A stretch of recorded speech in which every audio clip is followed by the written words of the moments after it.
Channel 1 TV shows for the day's biggest stories, trustworthy news and family entertainment. Log on to KBC Channel 1. Watch what you want anytime, anywhere. Mundos divididos por una sombra de traición. I don't care anymore whether they work together or not. I have nothing I need to hide. You betrayed me, Mariela. You betrayed your friend. Now he's looking at me with so much love. And who knows, perhaps this wish will be granted. He's innocent, Carmen. I know that he didn't do anything to deserve this. Nothing. Eduardo has a lover. You finally found my daughter. Lying heart. Fue sembrando el veneno y la ambición.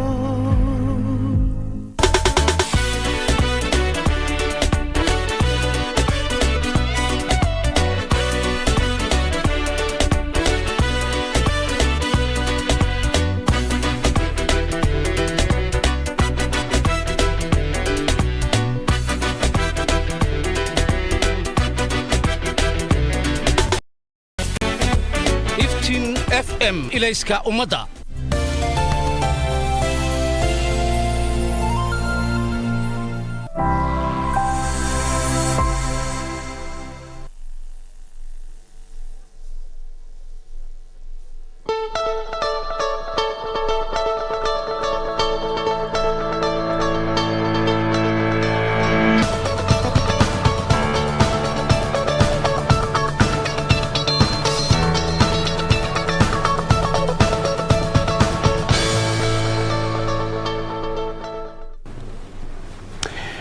Perfect way to start your week. Good morning. This is KBC Channel 1. My name is Victor Olo. We hope that you had a great weekend. It's the day that over 1.2 million pupils will be sitting for their KCPE examination across the country.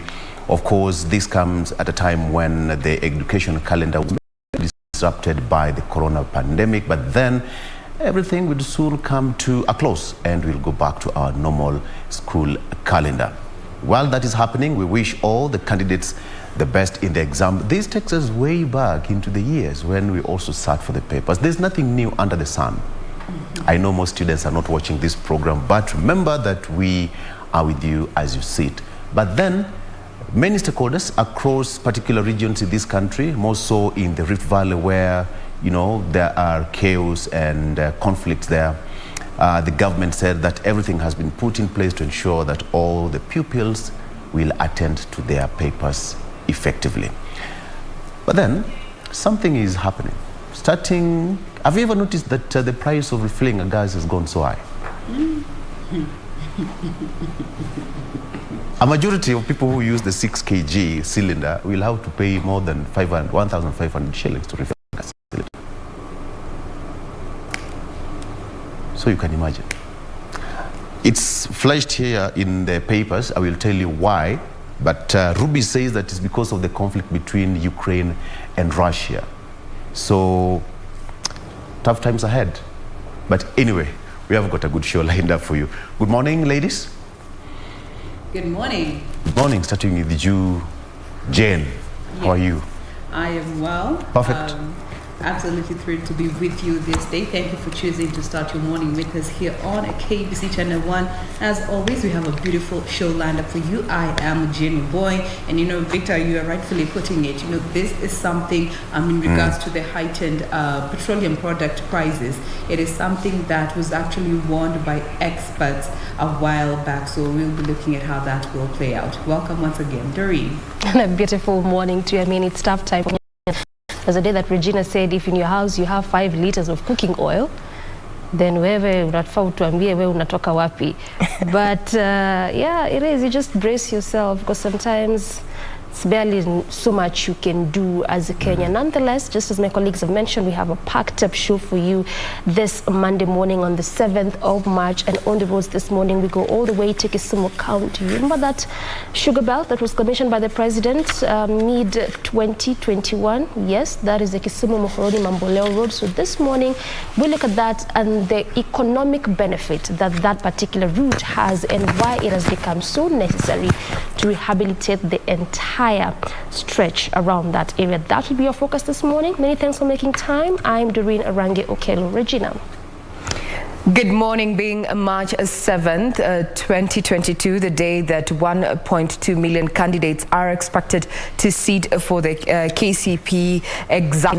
We have reporters, in different parts of the country just to bring us up to speed with what is happening during this particular national examinations that the Education Cabinet Secretary George Magoha, who is in Kakamega County, says that the ministry is ready to conduct the examinations and no candidate will be missing this particular examination. We're going to be showing you some live pictures of what is happening. We have Nancy Okware in Westlands as well as Wycliffe in Kisumu, where we understand various cabinet secretaries as well as PSs are in this particular exercise just overseeing that these examinations get underway and in good time. Once we are ready, we are going to be linking up with my colleagues down in the various counties and towns, so to speak, as well as centers when we're having this particular examinations.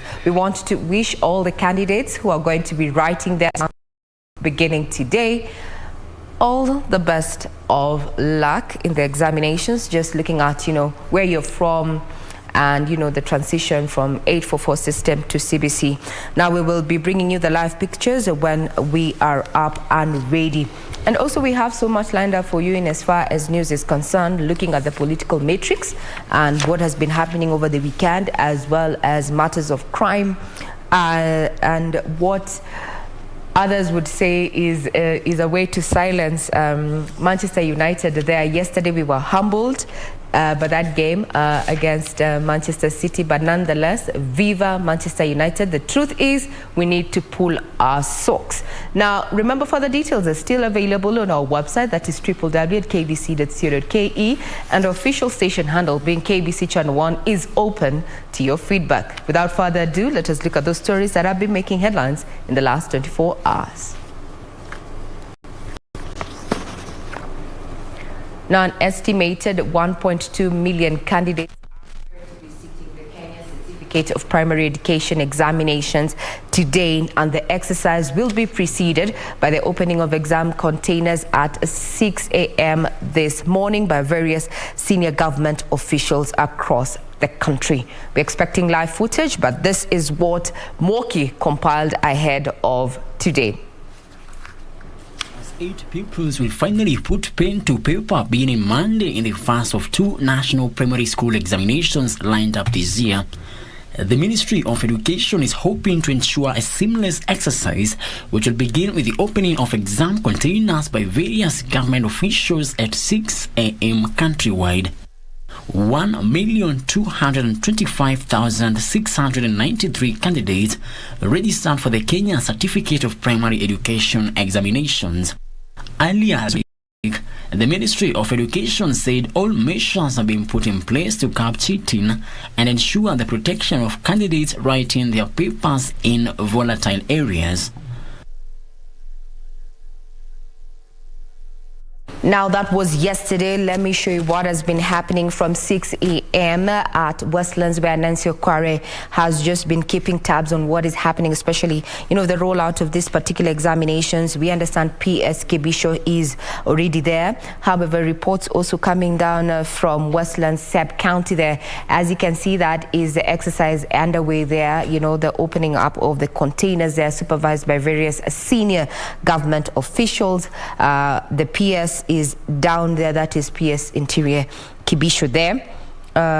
We are going to be terms of this particular exercise. Remember, the government has come out clear to say that nothing is going to stop these particular examinations. There's been queries into, the state of affairs when it comes to matters of the teachers' strike.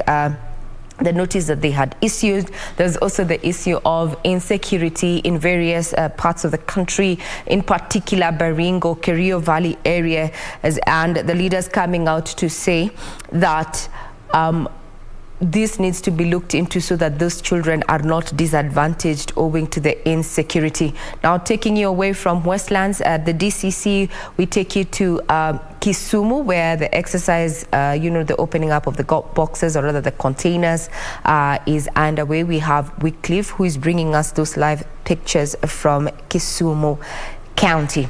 So we expect that this process is going to be as seamless as government has promised in the last, few months there. In the event that there are going to be any developments, well, KBC crew is on hand to bring you up to speed. For all the candidates,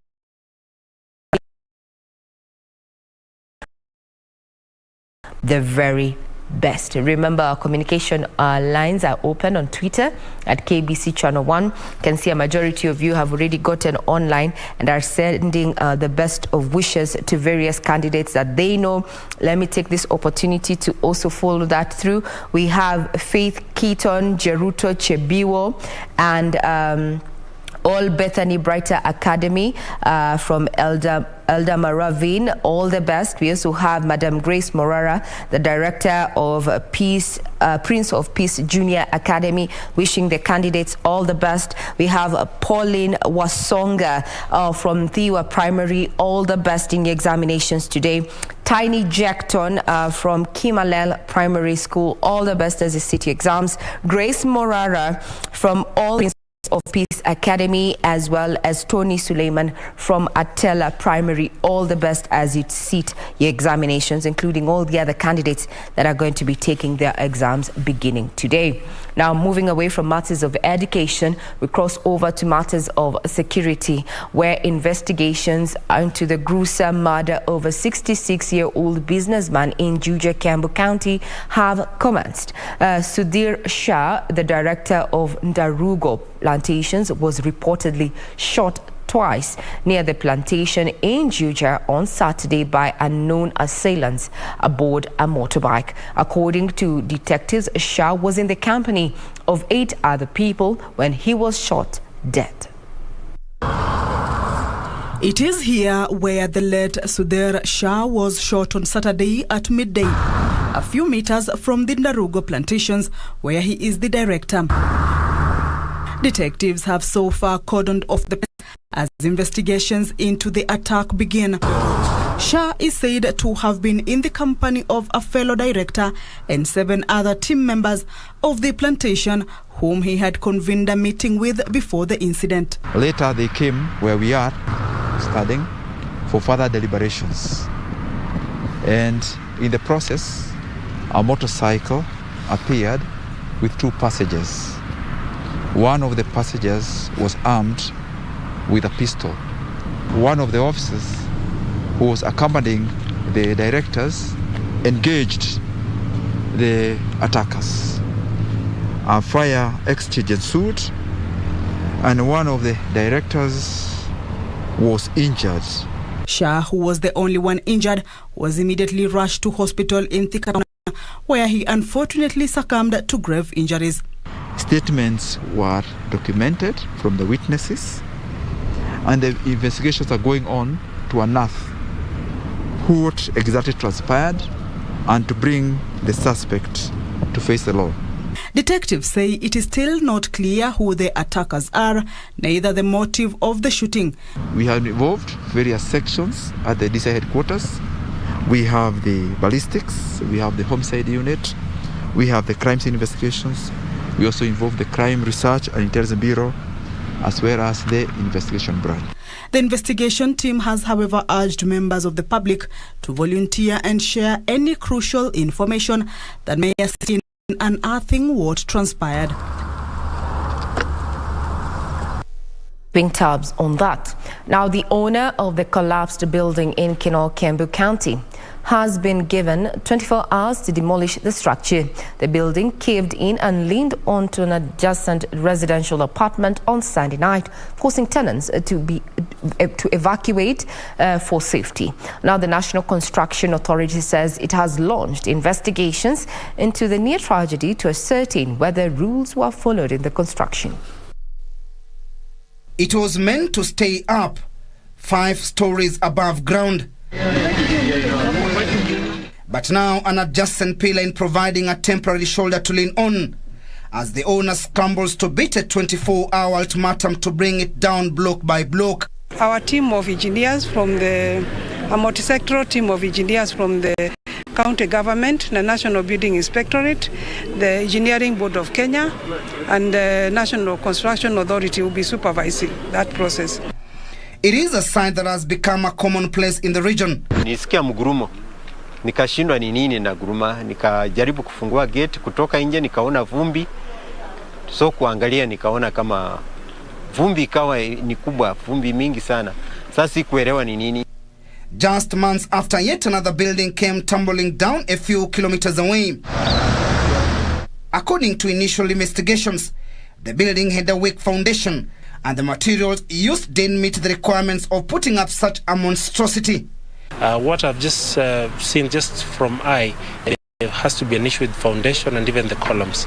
But as to know the particular cause or causes of the collapse, we have to do an investigation. It's an engineering exercise. They need to be supervised by engineers, but they'll give us a contractor who can do that work, a different contractor from the one who was doing construction.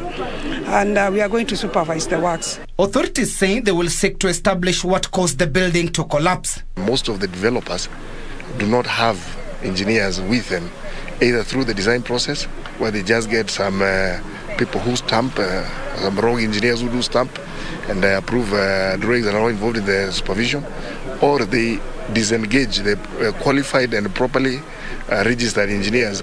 But as investigations get underway, tenants in the adjacent have been forced to seek alternatives and allow their block lend a shoulder for now. Kwa sasa tunangoja serikali kama inaweza kuingia kidogo ikuje iondoe hii nyumba. Umeniambia ni director gani anaongea? Kama haingekuwa nyumba nyingine, hii nyumba yote ingekuwa chini. Quite unfortunate there. I hope we get to the bottom of that. That's an investment and lives were in danger. Now we stick to matters politics, where Deputy President William Ruto is in London from Washington DC. Now the Deputy President was received by Kenyan Ambassador to London, Manoa Isipisu, and is expected to have several high-profile meetings for the next 3 days. Thank you. After concluding his tour in United States of America, Deputy President William Ruto arrived in United Kingdom Sunday morning for a 3-day visit. Ruto was received by Kenya's ambassador to UK, Manoa Isipisu, and is set to hold meetings with UK government officials and Kenyans in diaspora. And as the Deputy President continues with his tour abroad, his allies were in Uasin Gishu. We need serious prayers in this country. Na zaidi ya hayo maombi yote, muzidizie maombi rais wetu Uhuru Kenyatta. Kwa sababu ile barabara anatupeleka ni barabara tulitoka miaka mingi sana iliyopita. Kenya ni nchi huru, nchi demokrasia, kila mtu ana ruhusa kwenda kwa kanisa kutoa matoleo, kwenda kwa kisiasa kufuata mwenye anataka kufuata bila kushurutishwa na mtu yote. The leaders speaking against what they perceive as government's attempt to curtail democracy.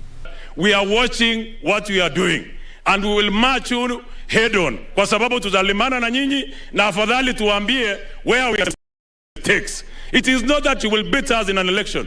All we are telling you is we need free and fair general election. The UDA MPs demand credible general elections, expressing confidence that they will win. Today is day one of the KCP examinations, and we're keeping tabs on, the process. Now I take you back to Kisumu County, where our reporter Wycliffe is bringing us up to speed with what is happening. Currently speaking is the Acting County Director of Education, Kisumu, Mr. Arita. Let's have a listen in. Longon has just said, let us give a chance to our children to display what they have learned. There is no point in trying to assist the child. In fact, that is not assisting, that is just messing up with the child. Because when this child is going to treat a patient, where will they be stealing the information from when they become doctors? So I would appeal for every parent, every teacher to allow the children achieve what they can. The exam, as it's been said, is not a health issue. You don't become useless by just failing KCPE. So let us allow the children to display what they know. Thank you very much. Yes.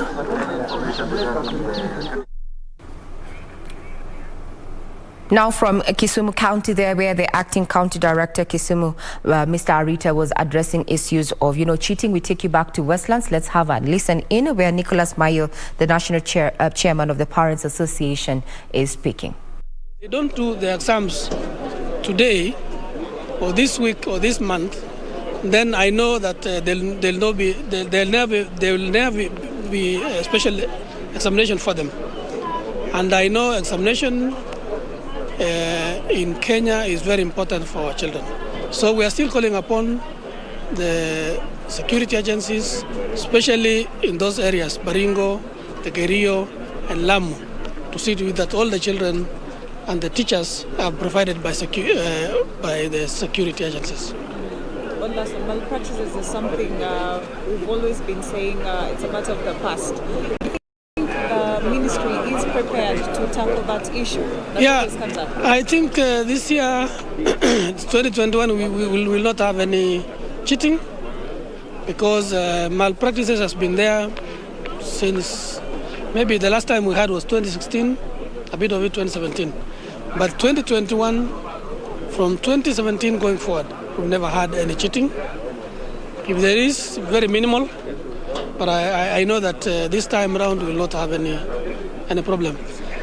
Still, I know some of our daughters, some are in hospitals, but I'll assure the parents that whether your child is in hospital or prison because they did some school unrest, they will still sit for the national exam because NEC has provided for that space. So don't be worried because your child will do examination this year. Thank you, sir. Now, those are live pics from Westlands, where Nancy Okwara is keeping tabs on what is happening in as far as the KCP examinations is concerned. Speaking there was Nicholas Mayo, the National Chairman, Parents Association, just giving his thoughts on the issue of cheating in these national examinations at a time when the Ministry of Education has assured all stakeholders, including parents, that this is going to be seamless and it's going to be a transparent exercise. Also, the issue of security there, especially in areas of Kerio Valley and Baringo, where schools were closed and children had to vacate to their families for their safety. We'll be keeping tabs on that as KCP enters day one. Now we cross over to matters politics, where the National Assembly Speaker and presidential aspirant Justin Muturi is calling for tolerance and peace during the campaign season. Muturi noted that a sustained acrimony and name-calling would lead to the country's instability. Speaking after a church service at St. James Cathedral, SEK, in Kiambu Town,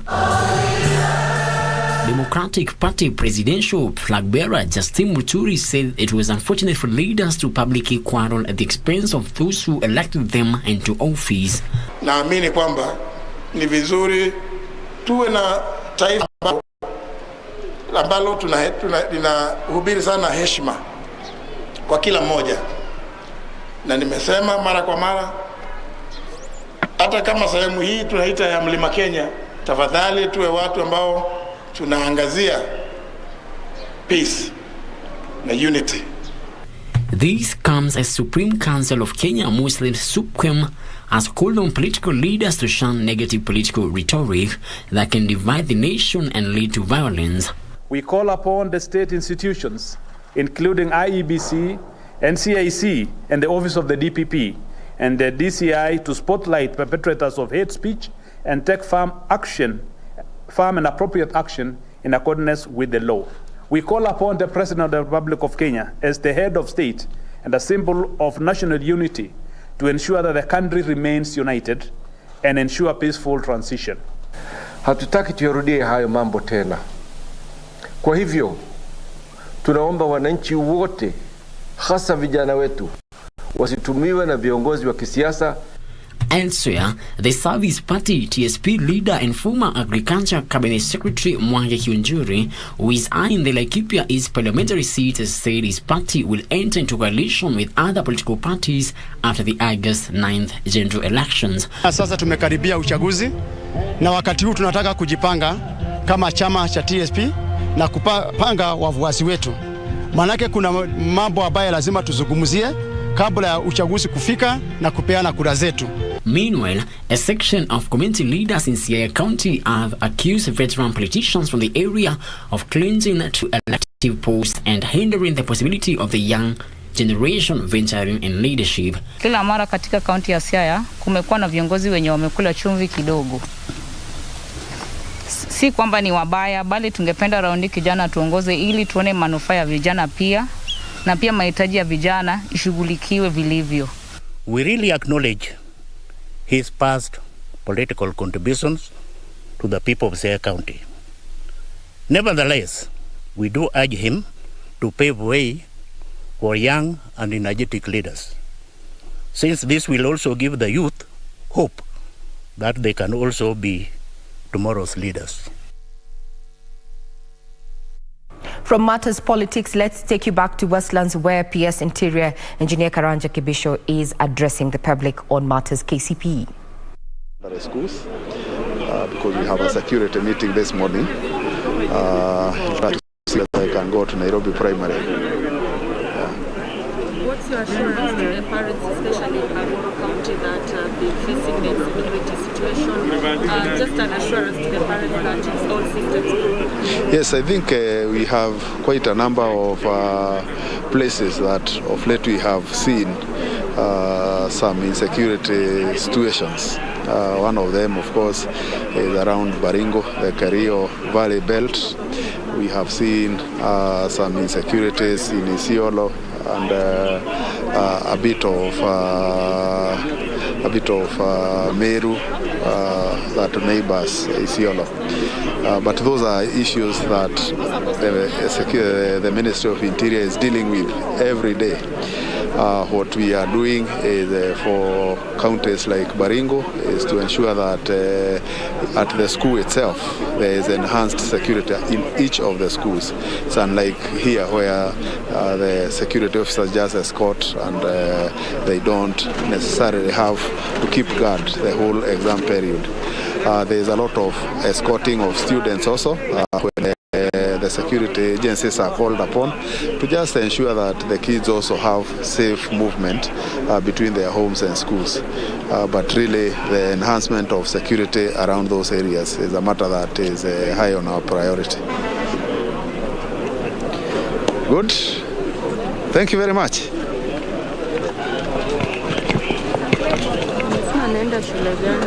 The live pictures from Westlands there, where PS Interior Engineer Kibisho was addressing the press as well as various stakeholders on day one of the KCP examinations, where we expect 1.2 candidates to be taking their exams. Some of the issues that have been highlighted is a challenge of, accessing these insecure places, Baringo, the Kerio Valley Belt, Isiolo there, and some parts of Meru there, where the PS ensured, or rather, has assured the parents and students on candidates there that they're going to get the examinations and actually sit for these crucial examinations. We'll be keeping tabs on what is happening on day one of the KCP examinations. We expect that the Education Cabinet Secretary is down in Kakamega County, while ICTCS Joe Moshero is in Kajiado overseeing that particular exercise. We are open to your feedback. You can get us on Twitter at KBC Channel 1.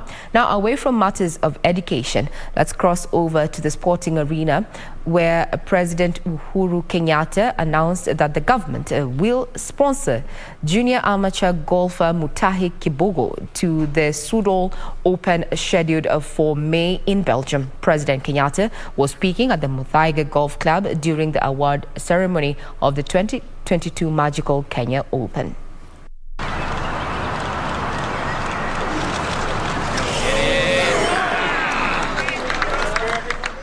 After being the first Kenyan amateur to make the cut at the Kenya Open Golf Championship in 11 years, President Uhuru Kenyatta has said that junior amateur Njoroge Kibugu will receive support to participate in the Sudal Open in Belgium this May.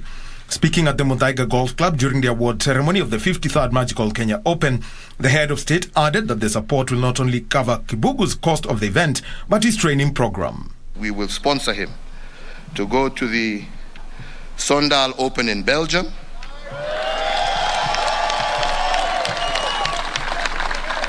between the 12th and the 15th of May, and as I told you, Njoroge, I hope your folks give you permission. But we will also support his transition to professional golf, and that will include supporting with his trainers. The president added that his government will support the legacy program of the Junior Golf Foundation.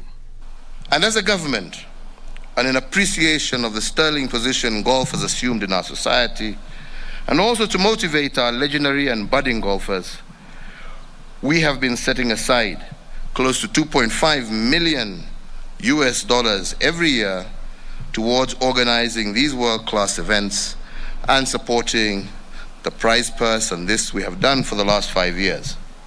Kibugu was awarded with a silver salver for being the best placed amateur.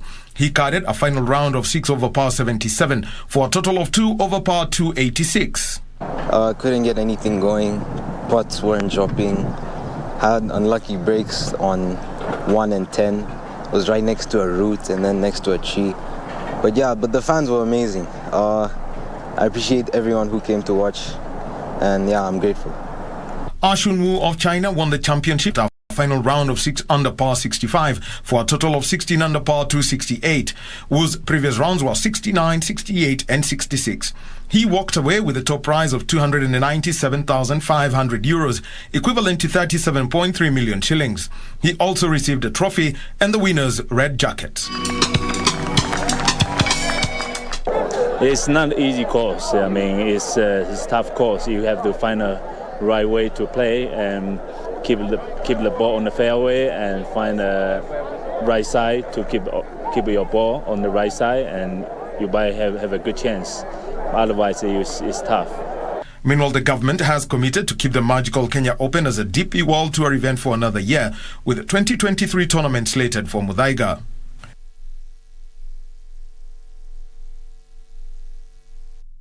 That was indeed a great weekend for us when talking about what happened in the boxing arena, where an all-African UBA super bantamweight winner, Gabriel Ocheng, has been quoted here having only 2 minutes to dispense off Tanzanian Mbaruk Sokwe Suleimani and win the all-African boxing Universal Boxing Organization super bantam weight title. Further details on stories that have been making headlines, including sports, business, and what is happening in matters politics, are available on our website, that is www.kbc.co.ke. Before we get into looking at what has been happening over the weekend in as far as matters of politics are concerned, let's have a sneak peek onto how our major roads are looking like this morning. Have a pleasant viewing. I'm Regina Manyara.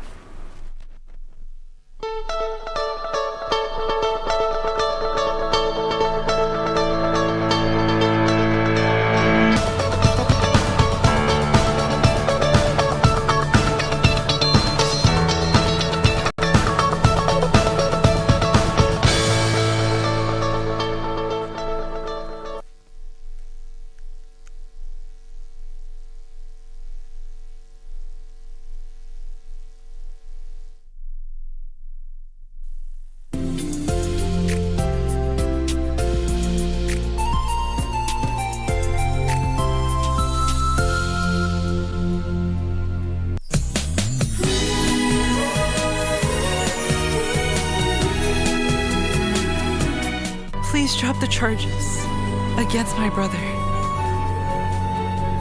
He tried to kill me. There's no way I'm dropping the case. Get a divorce. Leave here for good. You should leave now. Get out of my house. Leave now. Leave. Where are you begging you? Stop. Grabbed hold of Jack's collar and tried to push him off the building. It was the most horrible thing. Go to the police station and drop the charges. And also go to Pinky's to beg for their forgiveness.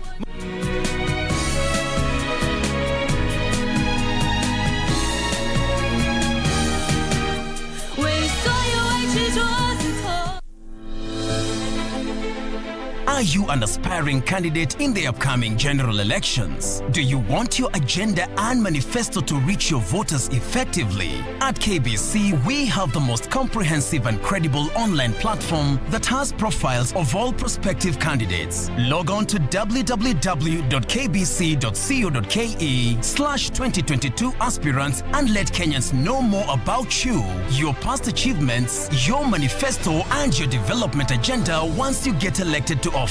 What's more, the website is easy to navigate. We will create your profile, post pictures and short videos with your campaign messages at affordable hosting fees. Log on to www.kbc.co.ke/2022 aspirant today and establish your brand authority as we lead towards the forthcoming general elections.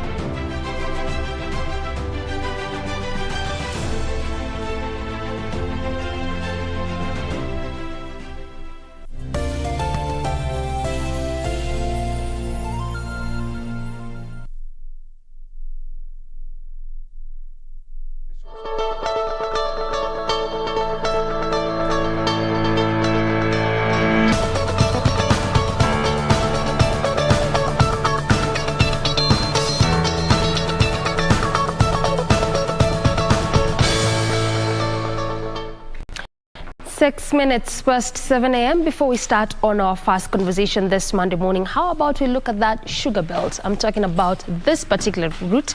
This is the Kisumu Muhoroni Mamboleo Road. If you can remember, in 2018, when the president was making his tours around the Nyanza part of the country, and particularly in Kisumu, this is one of those areas that he said needed to be expedited in terms of rehabilitation, given the fact that it is one of those instrumental roads as it pertains to the economic growth of this country. Well, that took some bit of time up until October there of 2021 when the construction works began. In fact, it is going to take about 4.9 billion Kenyan shillings, and it is a 63-kilometer stretch. It has been in a very poor state since its construction in the early 1960s and 70s there.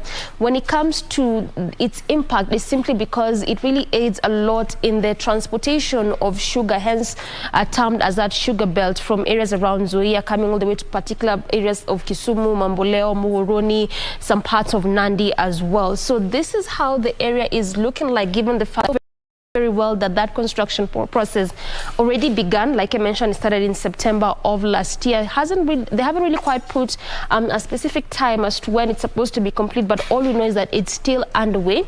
And this is how the stretch is looking like this morning. Not really that bad. This is just as you leave the Mamboleo junction there, coming all the way to that city side in this particular area. Again, stretching through areas of Kibuye Market. They are still coming through the sections of Ondiek Highway. Not really that bad. Also around some of those mini roundabouts there. Really not at all moving at a very swift pace. That is actually being witnessed on both sides of this particular stretch. So I'm talking about both sides simply means on both lanes of this area. So as you leave the Mamboleo junction, coming all the way through those areas that I've mentioned, as well as leaving some of those areas coming through that particular section. And actually looks like around this area there are really quite a number of junctions as well as roundabouts. Ultimately, perhaps one of those reasons that you'll really be witnessing heavy kind of traffic. But again, also knowing fully well that it is one of those roads that leads to one of those busy areas. That is the Kisumu Busia Road, and this is how that the other side is looking like like this morning. Still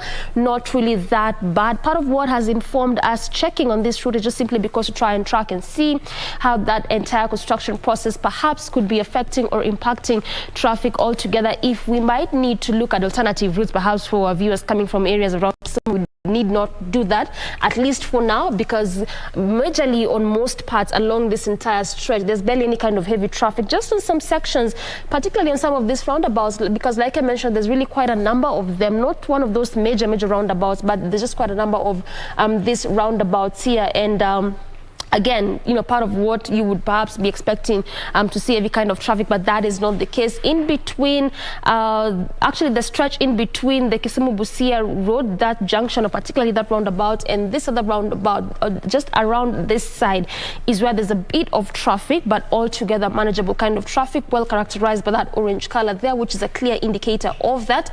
Away from that, coming through that entire section side, just as you head over to areas around JKIA Highway, still moving at a very swift pace, and actually this is also one of those reasons as to why it became necessary to rehabilitate the entire section of Kisumu-Muhoroni-Mamboleo Road, simply because it also leads to this particular airport. So that is why it becomes necessary to do all that in terms of construction, rehabilitation altogether. And also part of what will be inclusive after this process is complete is they will also ensure they put up traffic lights, traffic signals, obviously on motorized transport system, that is pedestrian walkways, as well as cyclist lanes, because just as I mentioned, it is one of those busy areas, given the fact that its economic implication to the country, as well as it's serving quite a number of residents along this area. So this is how the stretch is looking like this morning, but nothing really much happening in terms of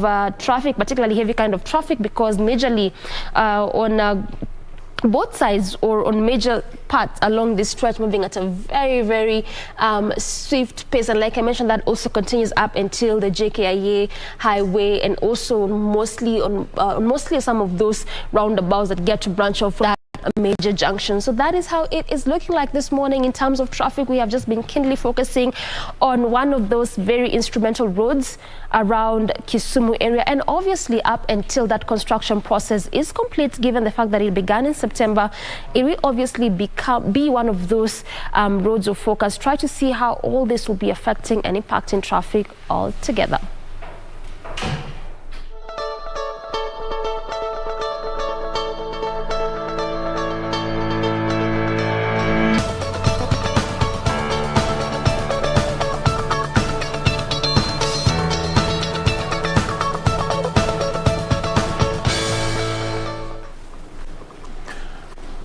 Welcome back, and now time to take a look at what's on the front page of our local dailies. But before them, let me introduce our guest in studio. Let me introduce my guest with me. I have Newton Hamasi, who is the Democratic Party spokesperson. Welcome to the program, Newton. Thank you very much. As well as Honorable Joshua Mwalio, who is Mbithi, all right, who is a member of parliament of Masinga constituency. Karibu sana to the show, Mheshimiwa. Thank you very much. I will be engaging them shortly on Ion Politics, but before then, let me take to the front page of what I have on the local dailies here. On the front page of the local daily, I have Daily Nation. On the front page, inside the Yala killing fields, a nation investigation reveals uncomfortable truth about the identities of dozens of young men killed and dumped in a river in Siaya, that is Siaya County, including their shared criminal past and how the common thread of death by strangulation to a ruthless execution squad. Could this journey be into the underworld reveal their killers? That's what's on the front page of the Daily Nation. Again, on the front page, Kipchoge Kosgei rule in Tokyo. Eliud and Bridget break marathon course records in the men's and women's races respectively. Briefly there, as a study shows Kenya Maasai giraffes on verge of extinction, we have to protect our conservation and our wildlife. Battle of the Peters. We have got Jubilee wrangles over Raila deputy. Who is going to be the running mate? We'll be engaging Honorable kidogo, just to tell us on how the politics is shaping in the political arena. And on the back page here, KCP kicks off as insecurity talks candidates in Baringo and Isiolo. It said that over 1.2 million candidates will begin their Kenya Certificate of Primary Education. That is their KCPE today, this morning. That's an increase in numbers. That's 2.75% increase in numbers of KCP candidates compared to those who sat the 2020 exam. Mheshimiwa, let me just bring you in at this particular point. This examination comes at a time when the country actually faced a different kind of calendar in the education because of the corona pandemic. What's your take on that? And of course, as a parent as well. I think, thank you very much. The take is that things are not normal, and they have not been for a few years now, maybe 2 years, and that is why the calendar changed. Now, the exam is coming. Yes. In the midst of March and part of April, and it has never been that way.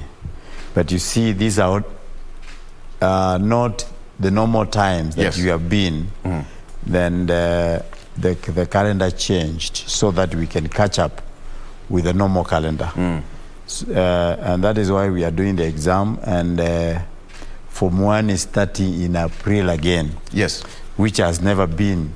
So looking at what is happening, the ministry is trying to catch up with the normal calendar, because by next year, January will be, Form 1 will also be... the resumption of the normal education calendar. Yes, we will assume the normal calendar of learning. So it's okay, because you have to adjust with whatever is current. Yes. And because of the pandemic, we have no choice. But let me ask you, some parts of Baringo, Kerio Valley and what have you, they have been facing a lot of insecurity challenges. As National Assembly, you have all the mandate to, to give your signature and your nod, and everything should be taking place. In fact, people have been calling on the deployment of the military. Why is it not taking place? Because why? You cannot take the military to the people. It's not very comfortable thing to do. It has to go through the parliament. It has to go through the parliament, and, and even if it comes to the parliament, it will not pass, because we cannot allow.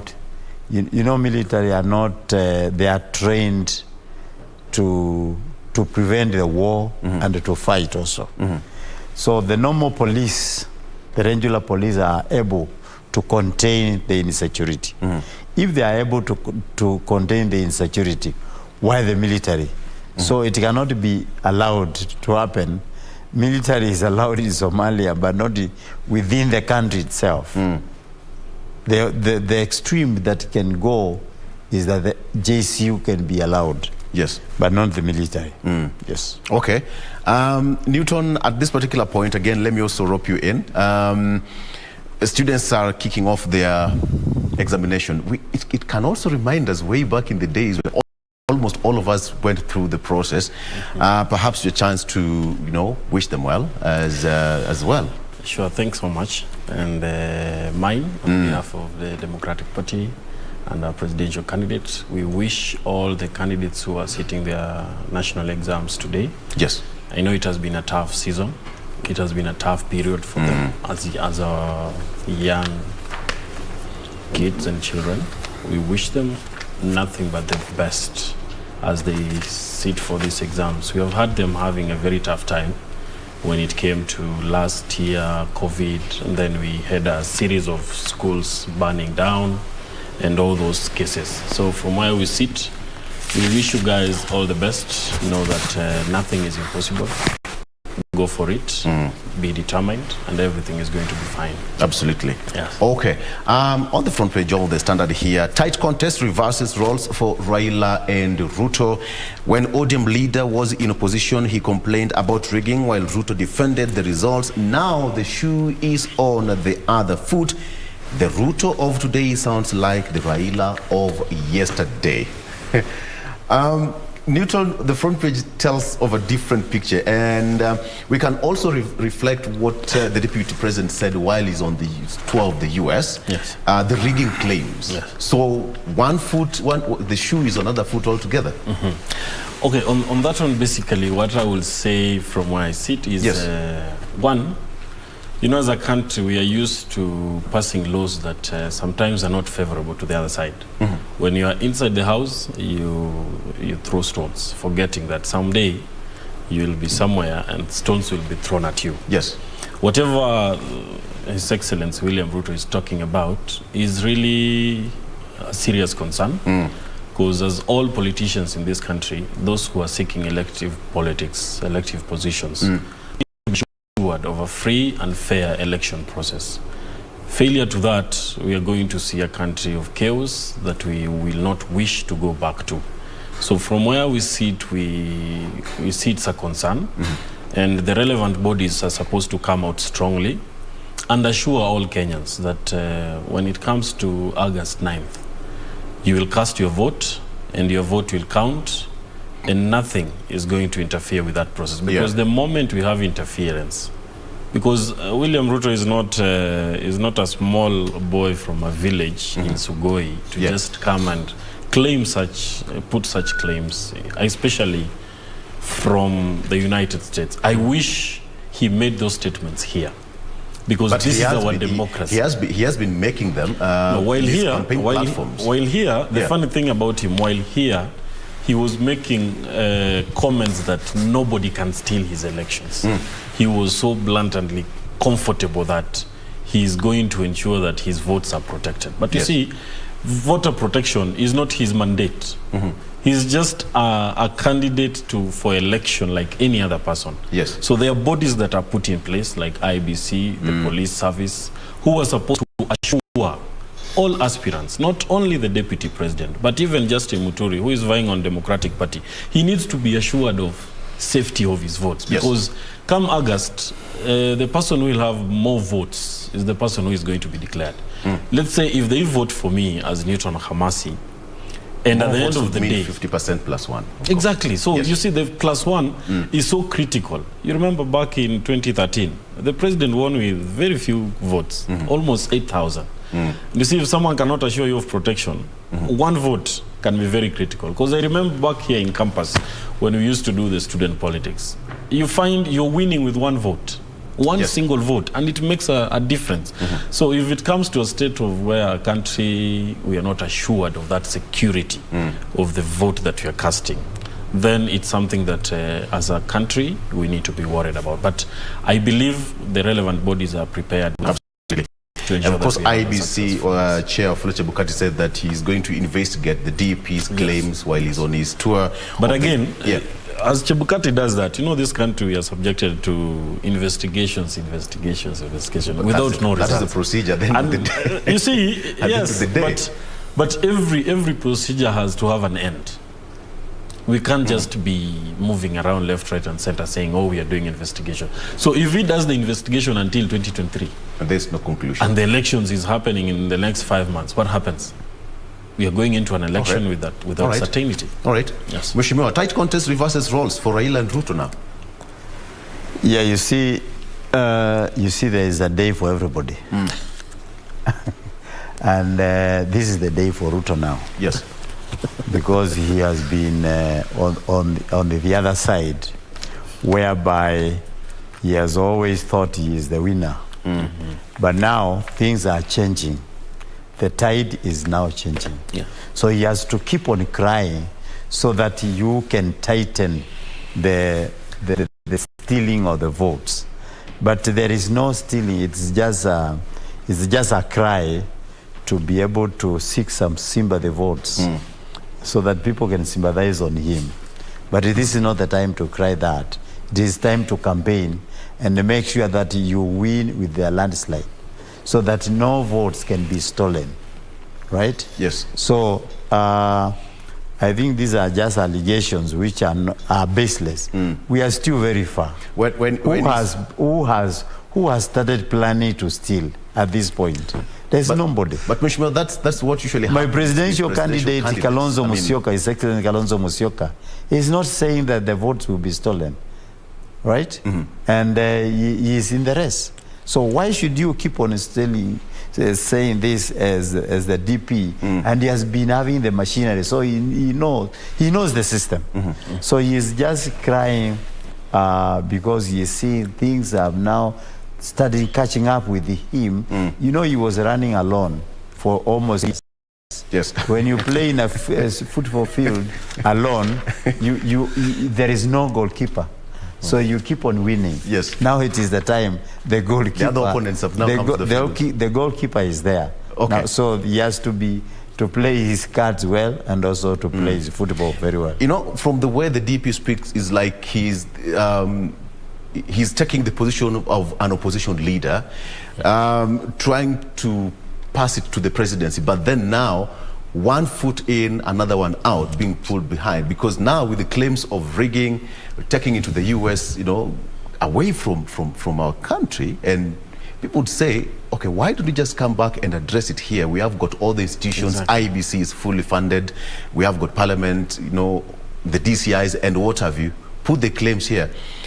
But that one aside, we've not heard Honorable Kalonzo Musyoka so much on the issue of him being on the front line to contest. You see, he has been.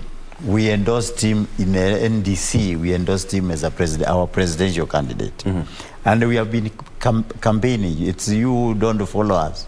Because you think we do that we are joining other people.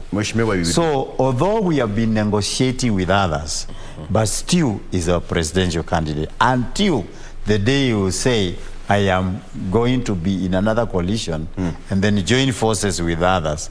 He is still our presidential candidate, and he has been campaigning.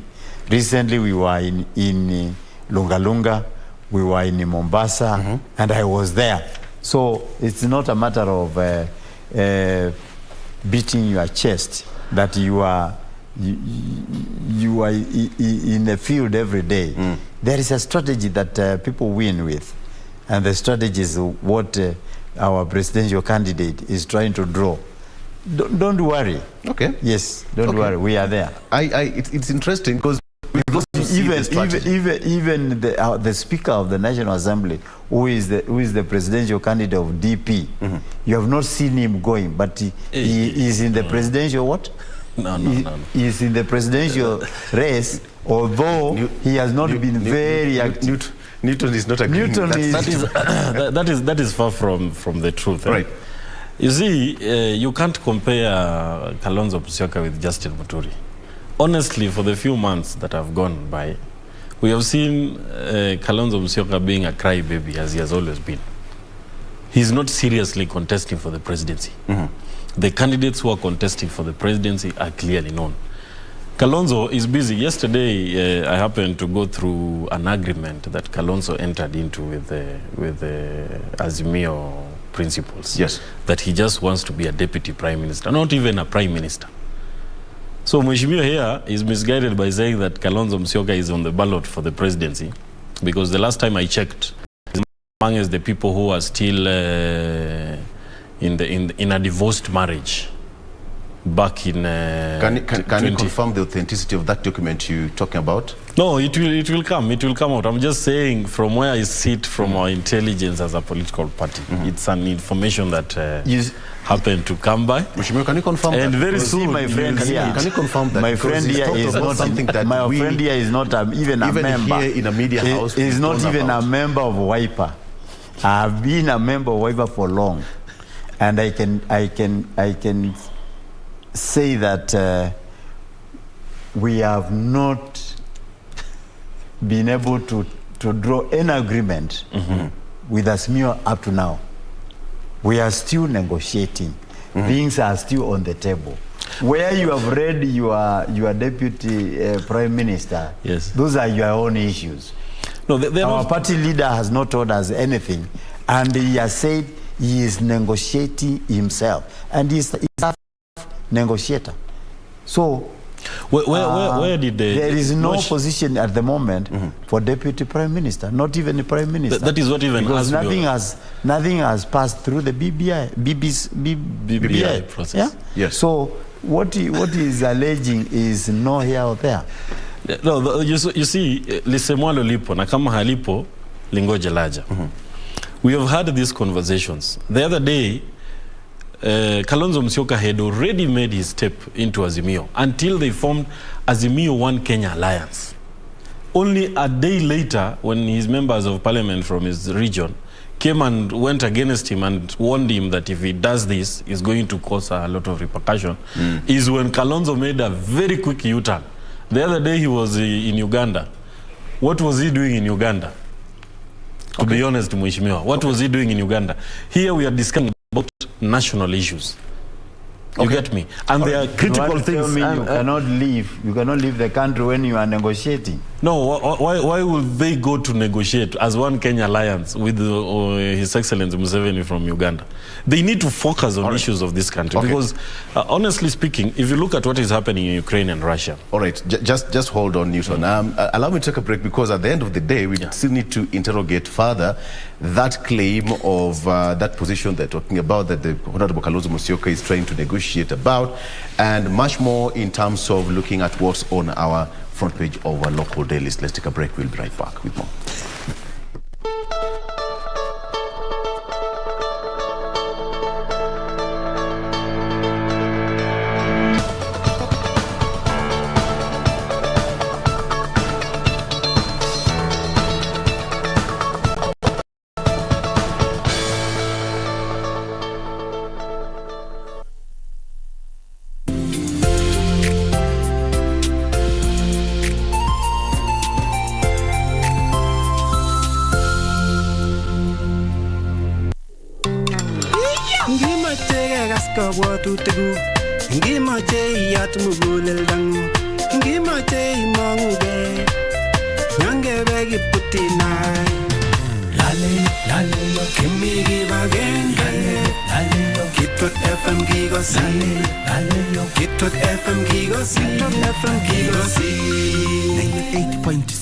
Kitwek FM Kegosin.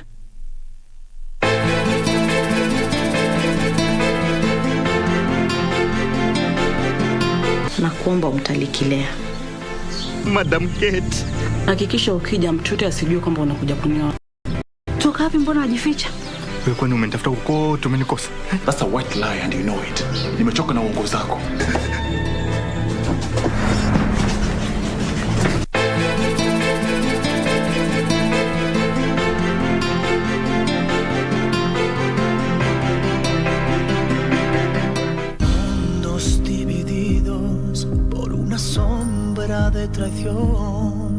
I don't care anymore whether they work together or not. I have nothing I need to hide. You betrayed me, Mariela. You betrayed your friend. Now he's looking at me with so much love. And who knows, perhaps his wish will be granted. He's innocent, Carmen. I know that he didn't do anything to deserve this. Nothing. Eduardo has a lover. You finally found my daughter. My heart fue sembrando el veneno y la ambición.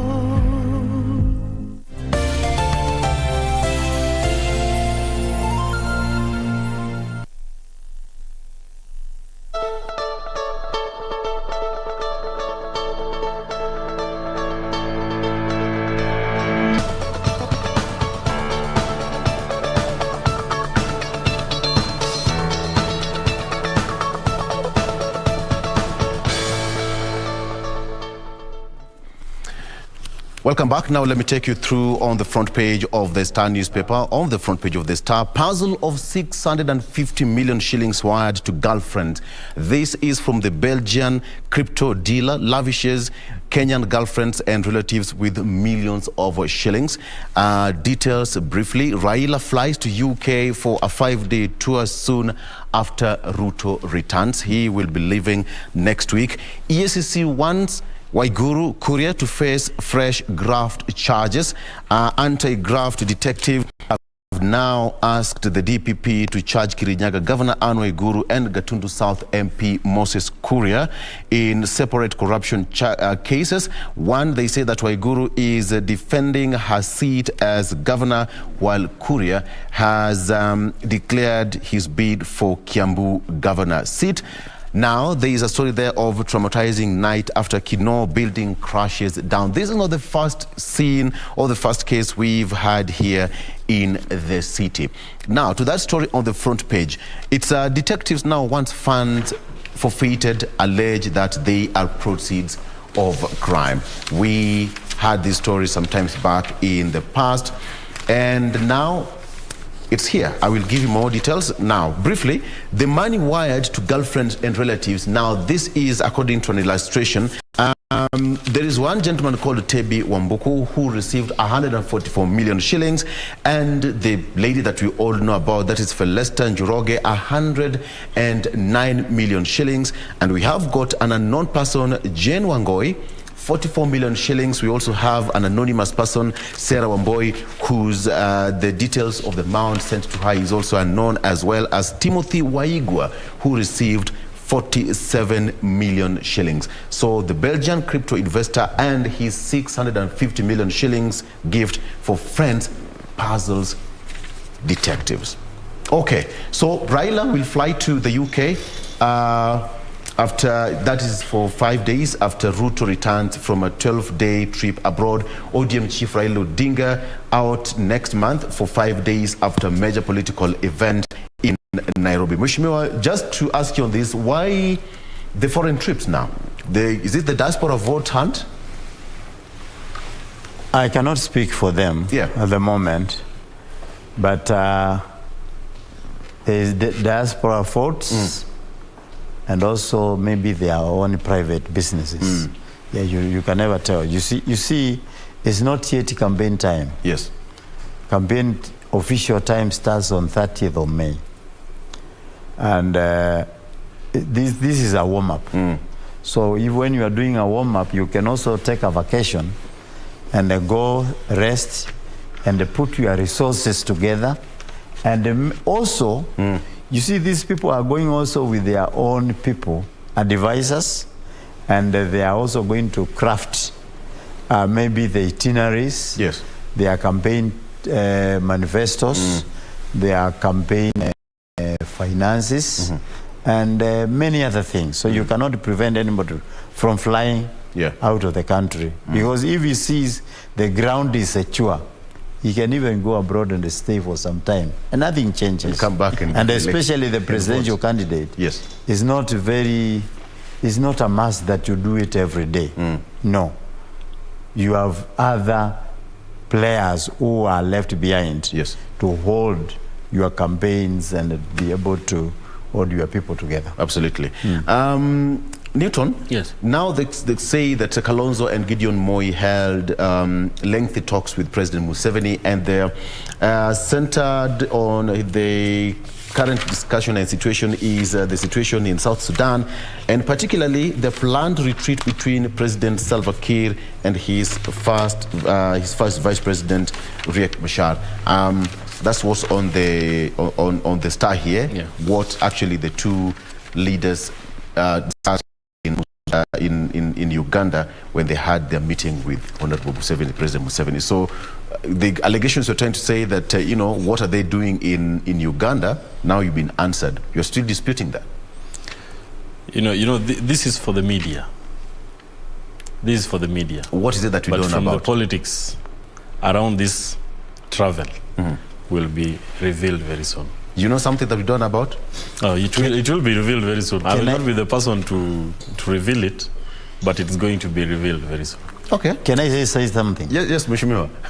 He's becoming mean with his words. Perhaps this is something he knows about. Is the peace ambassador for South Sudan and the Congo. And that is part of his work plan, so that he can see the region as a lot of peace. That is where he was appointed by the president to be able to deal with those matters. So he has to consult the elders of the region, and Museveni is one of the elders who knows a lot. So if he sees there is something that he needs to consult, they have always been meeting so that they can see the peace in Sudan is installed. Yeah, I support his sentiments because one, peace is very key, and especially since we are going into an election period, peace is very critical. And we have an issue with Somalia in regards to our borders at the sea, and you see that one can really erupt into a lot of issues. What you are saying between Ukraine and Russia, and we commend Kalonzo. He's a peaceful man, and yes, let us hope that the key goal of his visit to Nini was peace. So let me ask you, Newton, what's on the table between for Honorable Justin Muturi? For Honorable Justin Muturi, it is clear from the word go, it is the presidency. And he's going for the presidency not because of him. And, you know, it has been alluded that, oh, Mount Kenya has had president, so we cannot have another president from the mountain. Yes. My comments are simple. At what point as a country will we give our presidential candidates equal platform despite their tribal affiliation? Because, you see, you can't kick out someone who is overqualified for the job for someone who is not qualified because of the fact that he comes from a particular tribe. Yes. Where I stand from, I come from Western Kenya, Kakamega County to be precise. If we have a candidate from Kakamega who wins the presidency, and next election we have another candidate from Kakamega who is winning the election, who is a lawyer. Yes. I will have no problem voting for this person 10 times or 100 times to be the president of this country. Not because he's coming from my region, but because he's qualified. We have been subjected to a two-horse race. If you look at the two horses, all of them, they don't qualify to lead this country. One is an old truck. The other one has a lot of scandals on his side. And we have Justin Muturi here, who is a clean, who has led parliament. Even Mheshimiwa here can attest to it. He's a man of integrity. He's a man of great order. He's a man who has the vision of this country. And that is why his clarion call is, we are not late as a country to have a president who cares for us all. A president who is not elected because of his tribal affiliation. And Justin Muturi stands out from the rest, because if you put the three, or the two, you put Justin Muturi, a serious thinking Kenyan will vote for Justin Muturi. Okay. Despite his tribal affiliation, I don't know, they are saying we have had Kikuyu presidency, we have had this. That is nonsense. But that was the whole essence of having the BBI, the inclusivity. Yes, the inclusivity should be put on how someone qualifies, not because of tribal.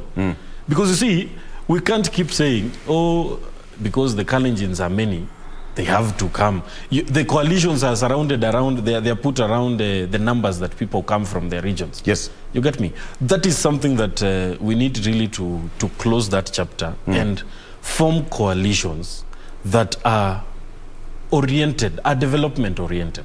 Not because someone comes from Luo Nyanza, now we say, apana, paka turudishe mkono Luo Nyanza.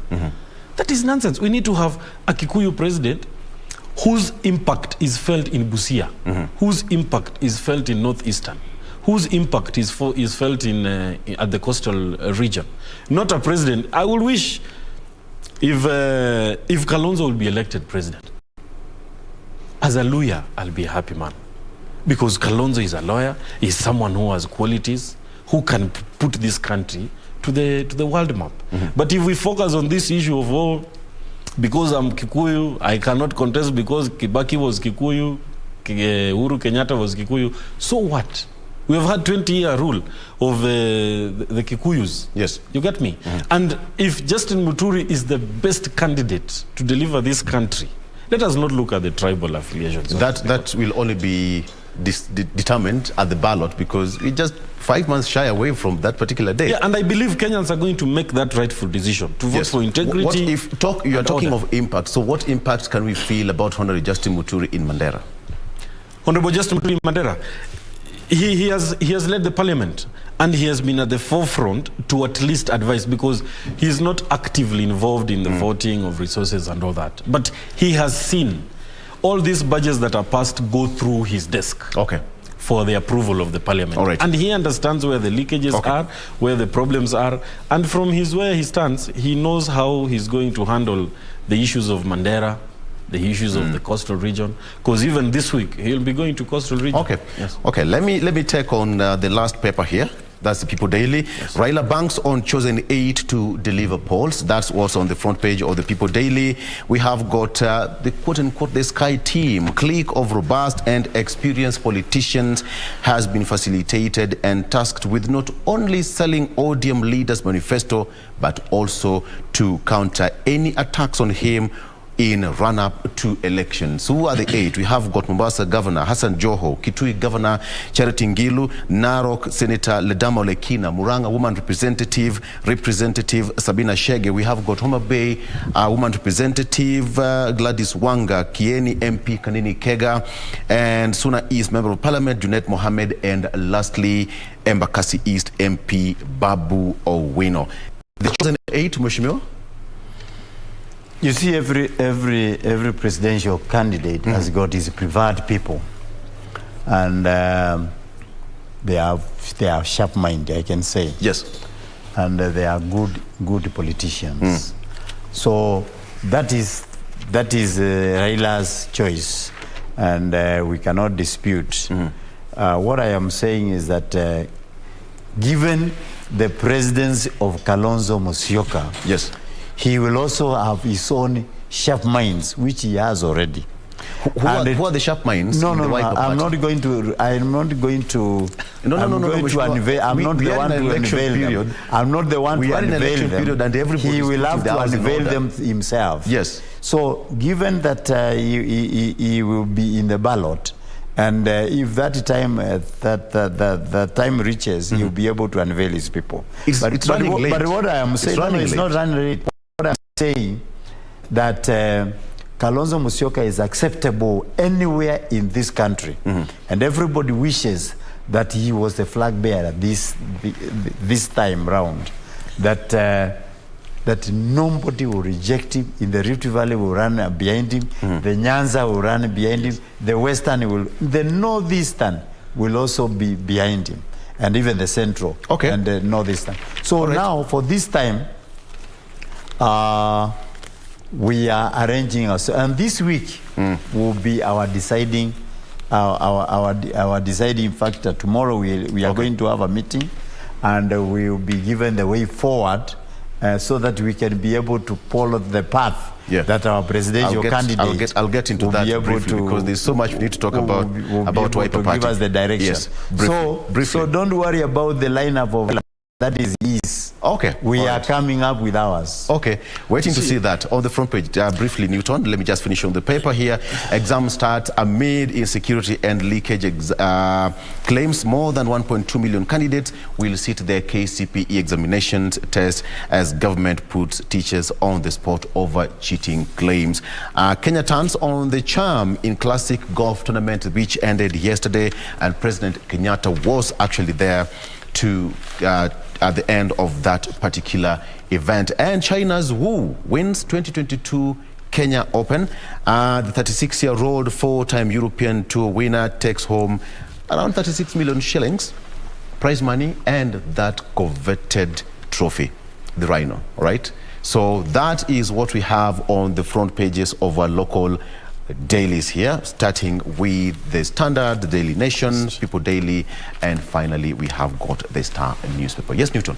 Just to comment on the front page for People's Daily, I think that is a cleansing process, because there was an uproar from the youth in that particular arrangement of Azimio.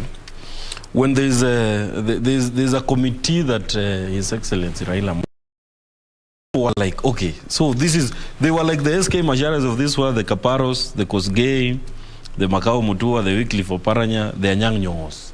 So there, I'm seeing at least they have sneaked in young people. No, I don't think they have sneaked in, because politics is about tactic. But you see, on politics third, dynamic, on third of the same with the paper, intelligence and what's on the ground. On the third of the same paper, right, they published a group of old guard. So today, I think some are advisors. Exactly. Some are campaigners. These are campaigners. Yes, we have got Joho, we have got Honorable Ngilu. Advisors and also financiers. You see SK Macharia, who is he? The billionaire of this country. Discuss that. We can't discuss about that on national television. We are saying that some are behind the scenes to be able to advise and also to bankroll. Okay.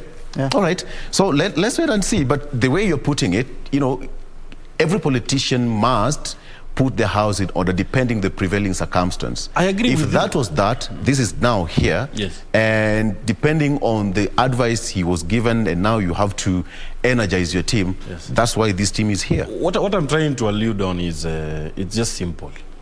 As young people of this country, we have just been subjected to statistics.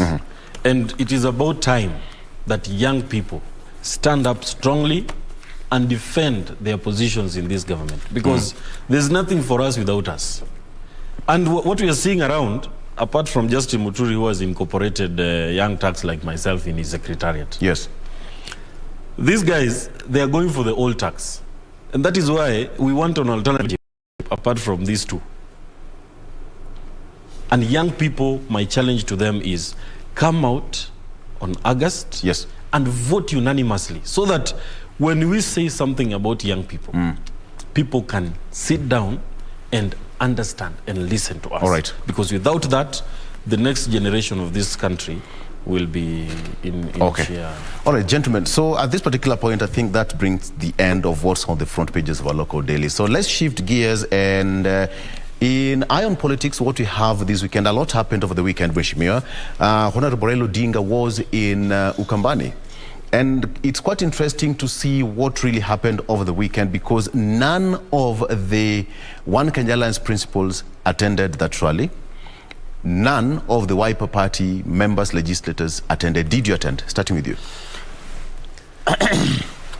First of all, that was not our rally. That is Azimio's rally. We are OCA, and we have not been able to sit down and put an agreement together. Yes. It is until that agreement is done is when we can now be able to campaign together.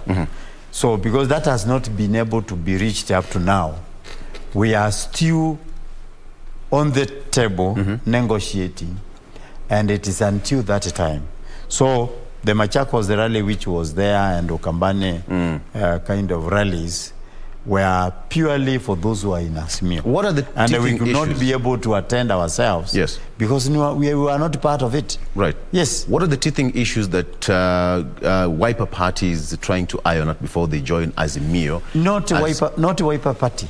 We are joining up as a coalition called OCA. One Kenya Alliance. Sorry. One Kenya Alliance. One Kenya Alliance. Yes. You to join as a coalition.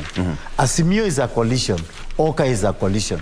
So we have to join as equal partners, not as one party. Not Wiper joining alone, not KANU joining alone, not NAC joining alone, and the Jirongo's party joining Azimio. We are a coalition together, where we want to negotiate with another coalition as equal partners. Until that is done, we are not campaigning together, and we are not together. Okay, it's quite interesting, Mheshimiwa, because the kind of coalition you want to form is a coalition to a coalition kind of an agreement. You have got One Kenya Alliance, which is a coalition of parties. Yes. We have got Azimio la Umoja, which is a coalition of parties. Yes. Azimio la Umoja was formed after an agreement from different political parties. How is it going to happen coalition to coalition agreement? It has never happened. We only have coalition parties.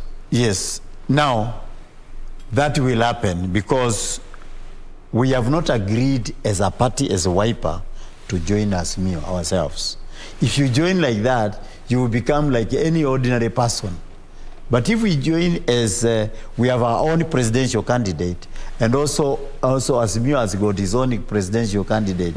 You remember what they were saying, that in Kasarani they will have 20 members. Yes. You know, eh? Right. So that they can be able even to vote for whoever presidential candidate they want. How many Wiper MPs do we have in Parliament? Eh? How many Wiper MPs do we have in Parliament? 28. And in the Senate? 2. No, 3. 3. Yes. No, how many governors? Sorry, do we have? 4. That is 28 plus 4? Yes. We have 2 governors. 2 governors. 2 governors. Now, is it because Honorable Kalonzo Musyoka is trying to run away because of the number? The National Assembly, the Senate, and even the governors. Because when he comes as a Wiper party, he doesn't have the power to negotiate as an equal partner in the Azimio la Umoja. No, you see now we had already formed Oka team, coalition. Yes. So if we like-minded coalitions want to negotiate with us so that we can work together, because now as it stands, there is no party, one party, which can win a presidential election in this country. So we have to come the like-minded coalitions to be able to work together. That is why we are saying Oka is already a coalition. Right. We cannot divide ourselves and say, let us go as a party. When you go as a party, you have no strength. But when you go as a coalition, you are negotiating as equal partners so that you share the government. That's quite interesting. Newton, the narrative. You see, this is why Democratic Party is going into this election single-handedly. You are not joining any coalition. We are not joining any coalition. And I'm shocked to hear my Mheshimiwa here saying that, it is not possible for a political party to go alone to the presidential. These coalitions you're seeing are coalitions of self-interest, coalitions of deceit, coalition of lies. Because if you look at Azimio, how many parties have joined there? Look at the parties that have joined into Jubilee. The other day they had an NDC at KICC. Look at the Power Party from Kilifi. From Kilifi. Look at the other small parties, the Ngilus parties, the older. These are people who are going into retirement. And they are forming political parties for their own selfish interest. They are going on retirement, but parties will remain. But you see, who are leading these parties to those particular coalitions? It doesn't matter. It matters a lot. Parties will remain. No, it matters a lot because these parties, they are being woodwashed this way, left, right. You saw what happened in 2017. Jubilee lied to almost 63 parties, or how many were they? 13 parties. 13. They were collapsed to form Jubilee Party. Look now, everybody's crying. URP is now in form of UDA.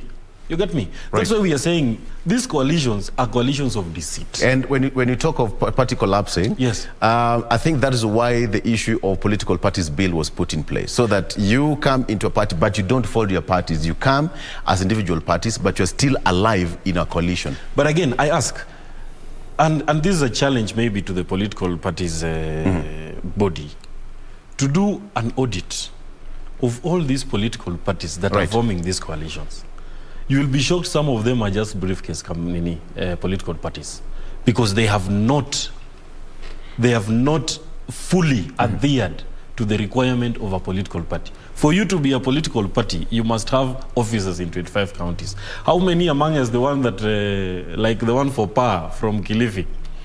Do you think if you go do an audit of all those branches that they have, they will amount to 25? They can't. You get me? So we are being just subjected to politics of seat confrontations that are not necessary for this country. And that is why we are saying, as Democratic Party, we stand for some values. These other parties don't have. You see someone forming a party called Tujibebe Party. They have no values. Look at Democratic Party. It was formed 35 years ago. It still stands with its mantra, umoja na haki. There are some things that drive us as a political party, not just for purposes of election, not just for purposes of forming coalitions like others are forming. If you look in 2017 again, it is only Democratic Party that never collapsed to join Jubilee. Okay. But and here we are, strong and moving. You are talking from the history of our elections in the country. Yes.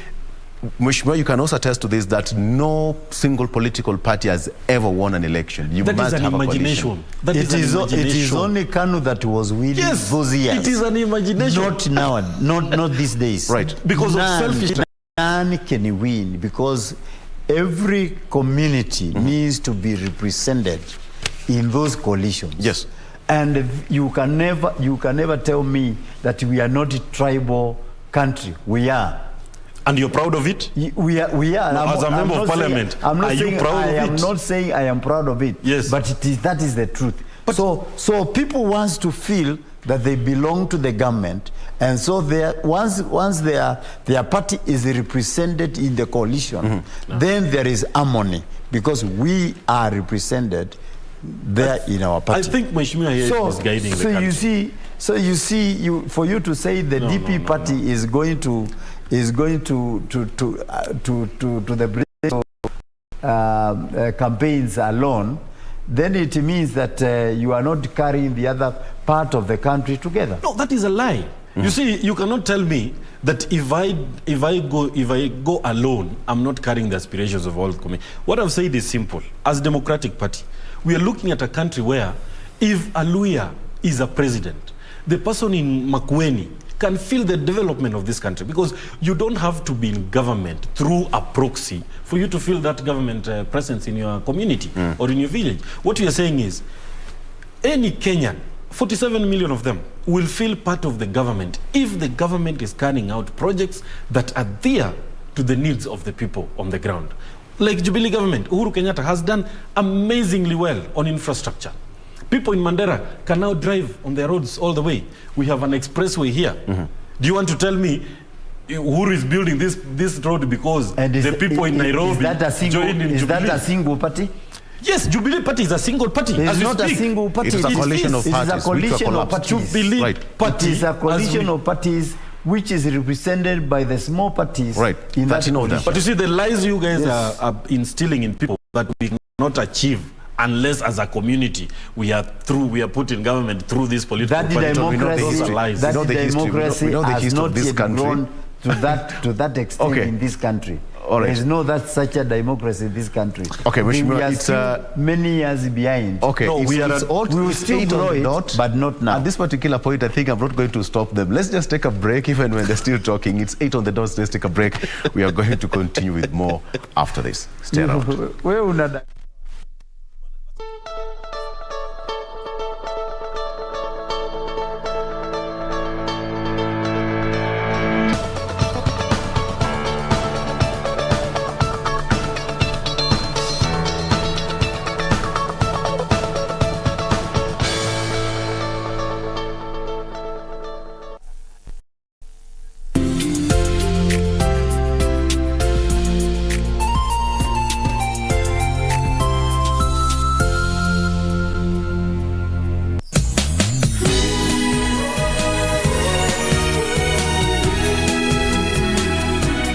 Please drop the charges against my brother.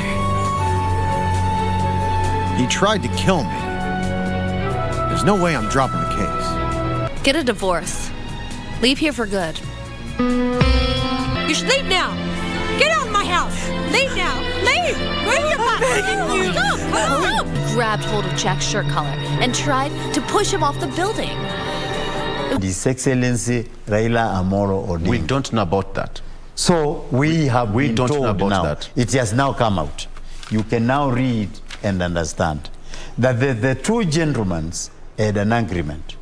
And it is also very important for you to know if two presidential candidates, especially a presidential candidate and a running mate, a deputy president, so to say, that they have come to an agreement, should be owned, because they are people of integrity and they should be honest.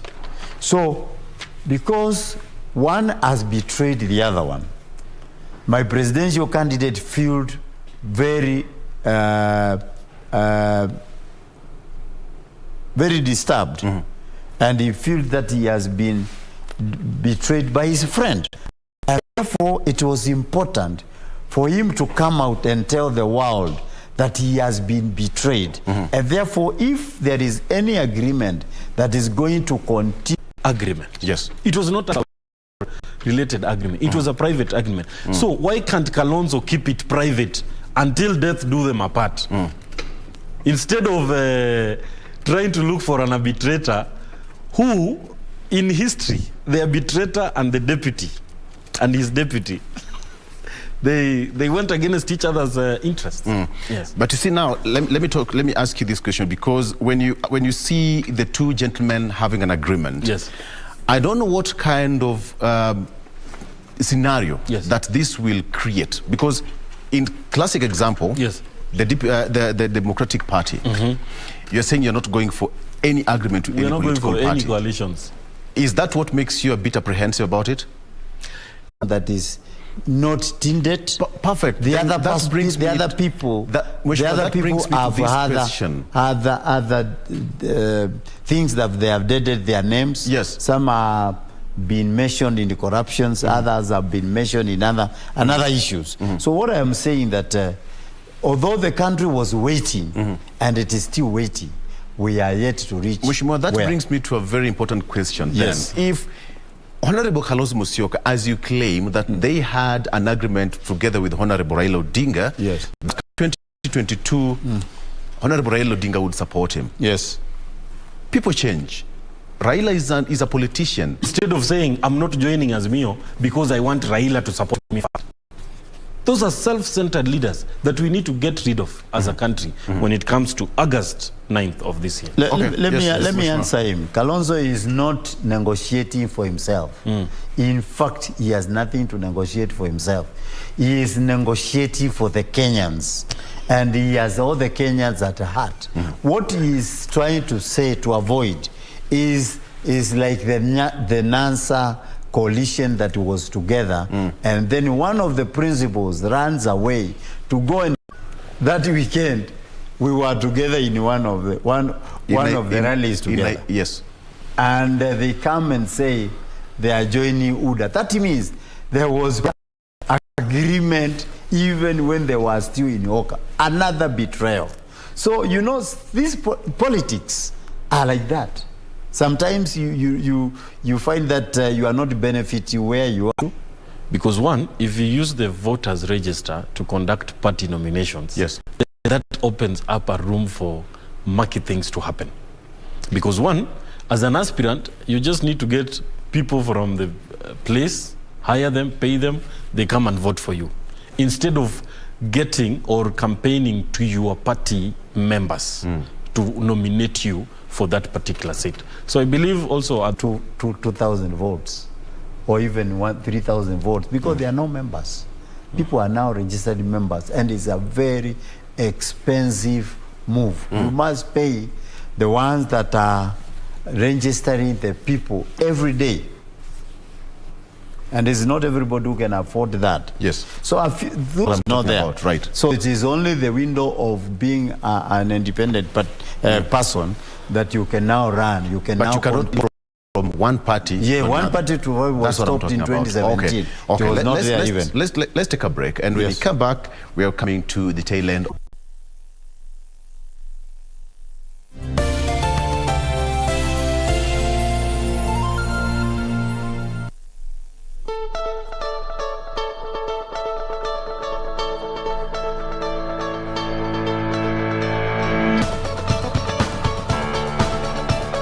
Only advice, and Mheshimiwa here can confirm to that.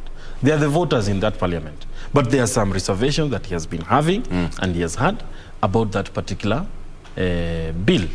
And up to date, he has stuck to it, saying, look, this thing is good, yes, but there are some precautions that we need to take to ensure that we have a smooth flow of things. Yes.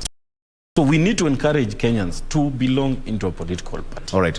At what point do you support, which method do you go for? Direct picking?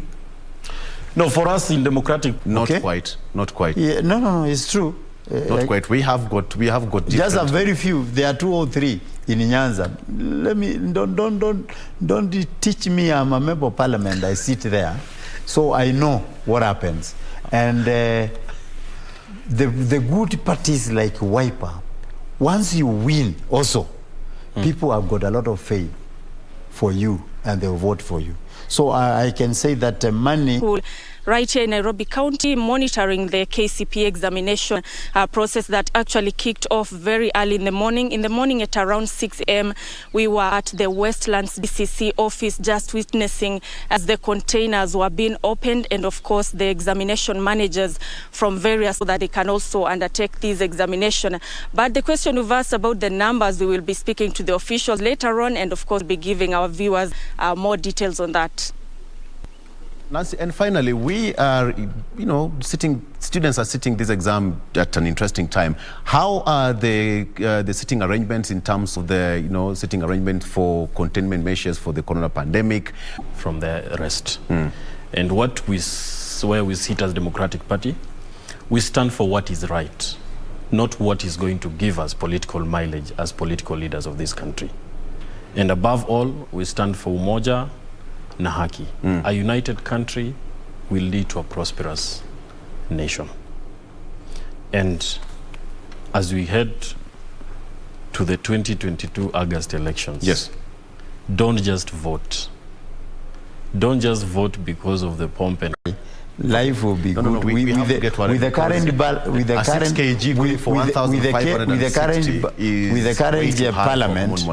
parliament can do something. The only thing is that there is drought also. In Lower Eastern, there is a lot of drought. It has not rained for 3 seasons. So there is a lot of famine. Okay. So food. Please drop the charges against my brother. He tried to kill me. There's no way I'm dropping the case. Get a divorce. Leave here for good. You should leave now. Get out of my house. Leave now. Leave. Where are you going? Go. Grabbed hold of Jack's shirt collar and tried to push him off the building. It was the most horrible thing. Go to the police station and drop the charges. And also go to Pinky's to beg for their forgiveness. If you can remember, during our first link, there was barely any kind of heavy traffic, particularly in some of those junctions around this area, given the fact that there's quite a number of them. So has anything changed? Is it the same as how it was earlier on in terms of traffic? Perhaps you can begin from the major junction, that is the Mamboleo junction. This is how it is looking like this morning. Aside from the fact that there's a lot happening, obviously a lot, given the fact that the works began in September. So clearly that just shows you that still a lot is happening in that stretch in terms of construction. And part of what they are doing around this area is not just construction, but rehabilitating the entire stretch. You can just spot from what I showed you earlier on as per how. We have Catherine Carrera, who is a teen youth mentor. Good morning and welcome, Catherine. Morning, Jane. And we also have Mercy Mwangi, who is a mental health advocate. Good morning, Mercy. Good morning. Welcome. Thank you for being with us today. Now, let me just start with your individual experiences. Start with you, Mercy. Holidays are a time where we see so many parents getting anxious. Like, woyu watoto wanafunga wiki saba sasa. Why do you think this is something that gets parents on edge? All right. Well, I'm a parent as well, so this conversation is in order. Yes. Yeah, one, there is the aspect of children coming home.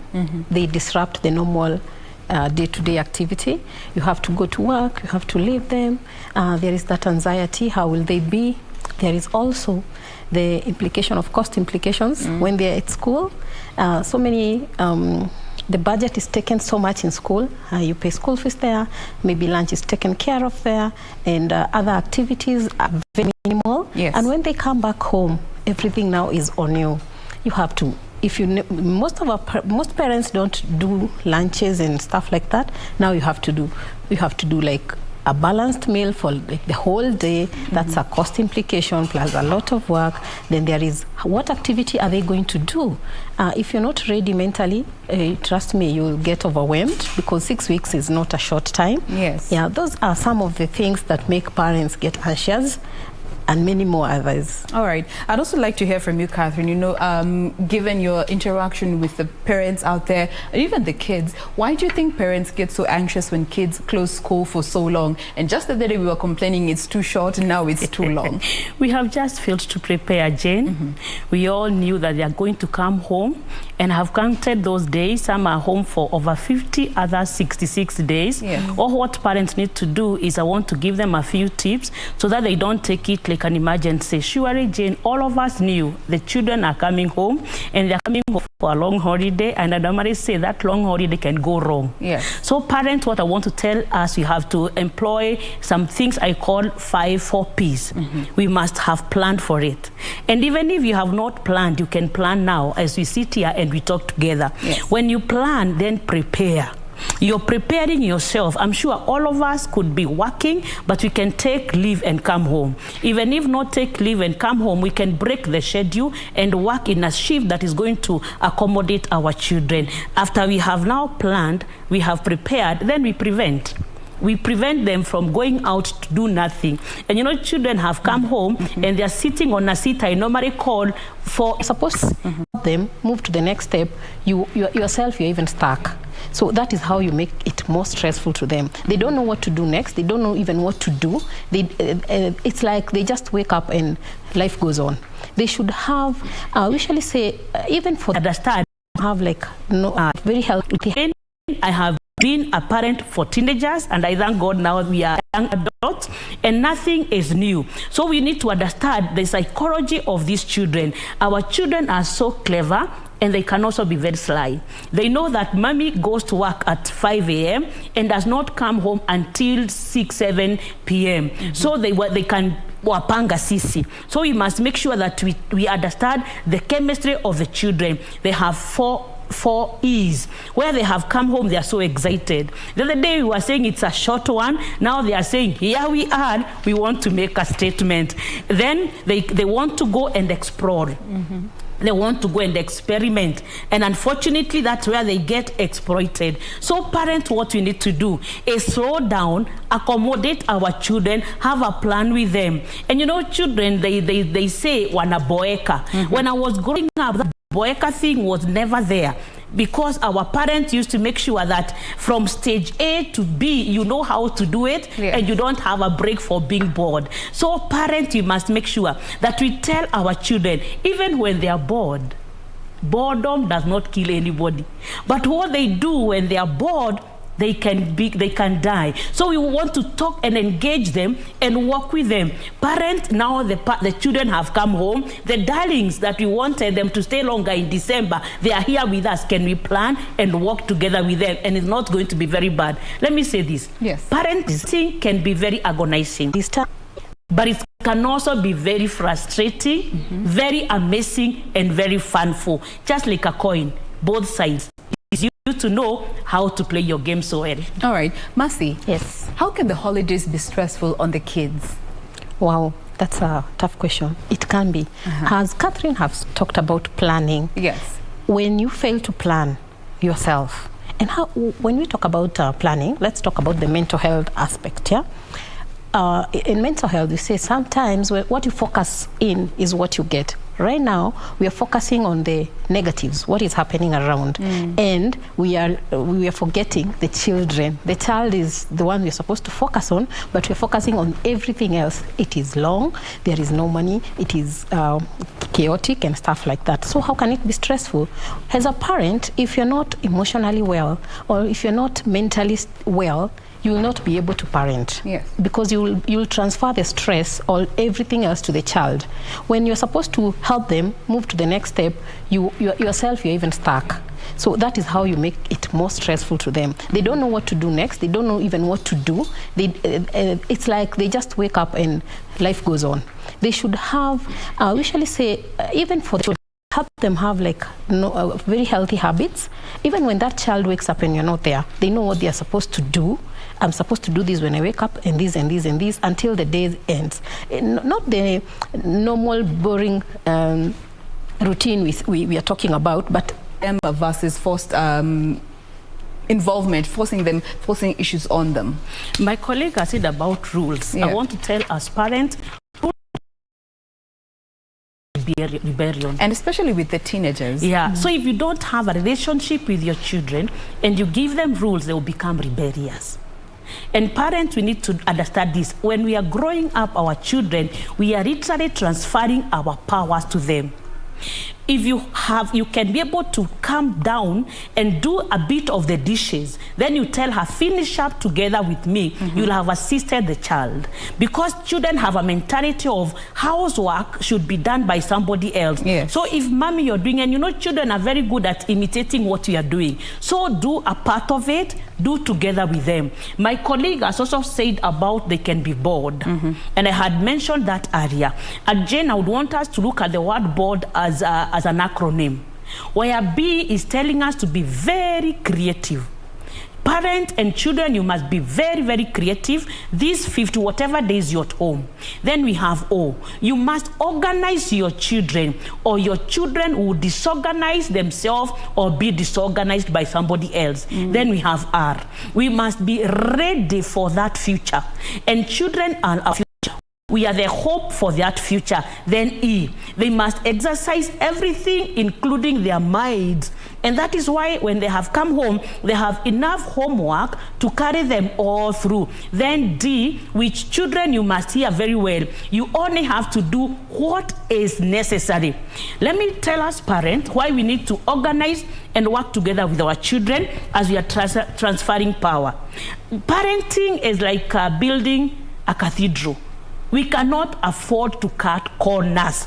So you must make sure that you're not going to parent the way we were parented our times. But also I want to tell us this. Even as we don't parent the way we were parented, Jane, discipline and good manners have never gone out of style and fashion. Yes. So even as we change the skills of parenting now, we must make sure that we don't leave our children out to be indisciplined. Because when we don't discipline our children, we are bringing up to go to jail. So parents, what we need to do, if you don't know the best skills to parent together with your children, bring them in, ask them, can we make rules together?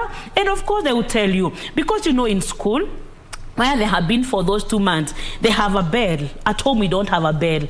They have uniform. At home we have freedom. They have the walls and the gates, so that these children do not feel like they have come into another cage. While we are there, I want to tell our children that education is their life. And education is like they are rehearsing for the life they would want to lead, so that they can understand they have come home. And children, I want to sell something to you, because I know you follow me very well. Can you make this holiday a very excellent holiday for yourself? You're not doing it for your parents. And excellence, Jane, is not a skill, it's an attitude. Let me also tell you, our children, why can't you make this long holiday a holy day? Every day you wake up, you say, I want to be a holy girl. I want to be a holy girl. Because when you go out and you do things against your parent, the word of God which I have here tells us when we disobey. So we must make sure that children, you know how to manage your time. And as we talked about children, you know we have the teenagers that can now listen to me. We have the preteens that are listening to me. But we have the toddlers who have been now going to baby school, but they are home now. And these ones do not understand. Jane, I'll always tell our parents that we must have eyes that are hearing. And now even we must be able to feel our children, because Jane, we know defilement is on the increase. I said we have to prevent and protect them, so that we can prevent these children from the dangers coming. And I know before we came in, KCP is being done today. And I want to tell parents to tell our children, after they have cleared a primary school, that happiness is in finishing an exam, but life is still happening. And you know, Jane, after they have done KCP, what next? Rite of passage. And unfortunately, we are going backwards, where we are thinking that the girl needs a cat. Let me say this, and I thank God that I'm talking here now on national TV, because the president president told us that we should have zero tolerance on FGM. Let me say this, please. FGM is happening. FGM is very demonic. Jane, I call FGM peer pressure from the dead. FGM does not help any woman. FGM does not help any girl. FGM gives the circumciser evil money. And then the girls that have been circumcised will have long-term health complications and even short-term complications. So please, make sure that as the children have come home to us, it is this long holiday, we don't damage them. Who are children? Children are a gift from God. A gift for us to make, not to break. Yes. Let us not break our children because it can be convenient for them to be at home. We take them for a cut. No, they don't need a cut. They normally tell me that the reason they are cutting the guns is to stone them down. No, we are fear-free, wonder-free, made wired good. All right. Now, remember, this conversation is two-way. We'd love to hear from you as a guardian or a custodian of any child that has closed schools for the holiday. What are you going about to manage the anxiety that usually comes with long school holidays? Use the hashtag Good Morning Kenya on Twitter. Our official station handle is at KBC Channel 1. My handle is at Jane Wambui. Now, let me come to you, Mercy. As you have rightfully brought in that aspect of, the cultural, some of those backward, let me just use that word, those backward traditional practices that we keep seeing over and over again. Another one that is sort of subtle, but is something that still cuts across is taking our kids to our relatives, bouncing them from house to house to house, the entire holiday. What are your thoughts when it comes to this? And is it something you advise parents to still do in this day and time? 1 week kwa uncle, the next week kwa guka, the next week, like that. What are your thoughts on that? Wow. Okay, on this case, I would want us to look at it as case-to-case basis and understand why is this happening.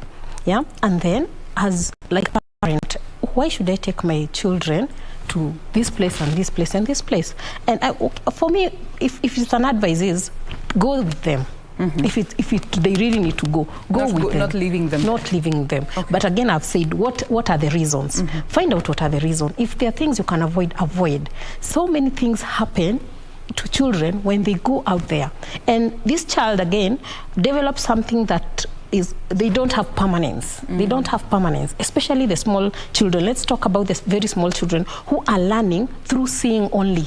They don't even hear what you say. They will just listen and they don't fathom. They do not understand what you say. Yes. But whatever you do, they will understand because they can see. So what happens?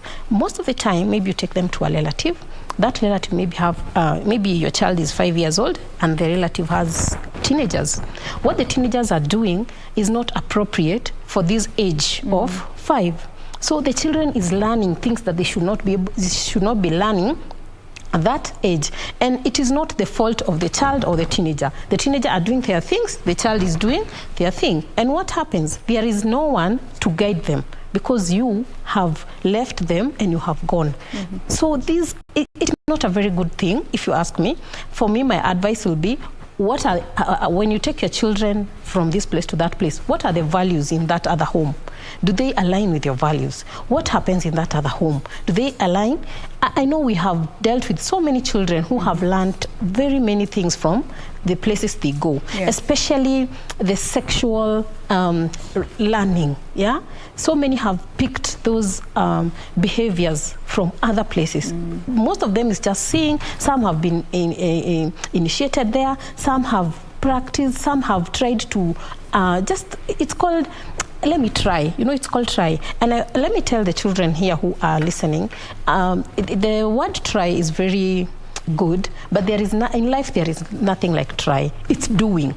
If I say today, let me try and smoke, am I really trying to smoke? I am smoking, and that might be the beginning of another addiction that could not have ever happened if you did not try, or if that child was never taken to another person's home. It does not mean that they can't learn these things from where they come from or from their homes, but the chances of them being exposed is higher than when they're home. Remember, when they go, they know you're not there. So they call it freedom. All right. Yeah, and they have they know that right now I can do this, mom is not here, dad is not here, and it's freedom for them. All right. Catherine, do you share the same thoughts when it comes to bouncing our kids from one home to the other, and in most cases our relatives over the holidays? I would want to say that is outdated.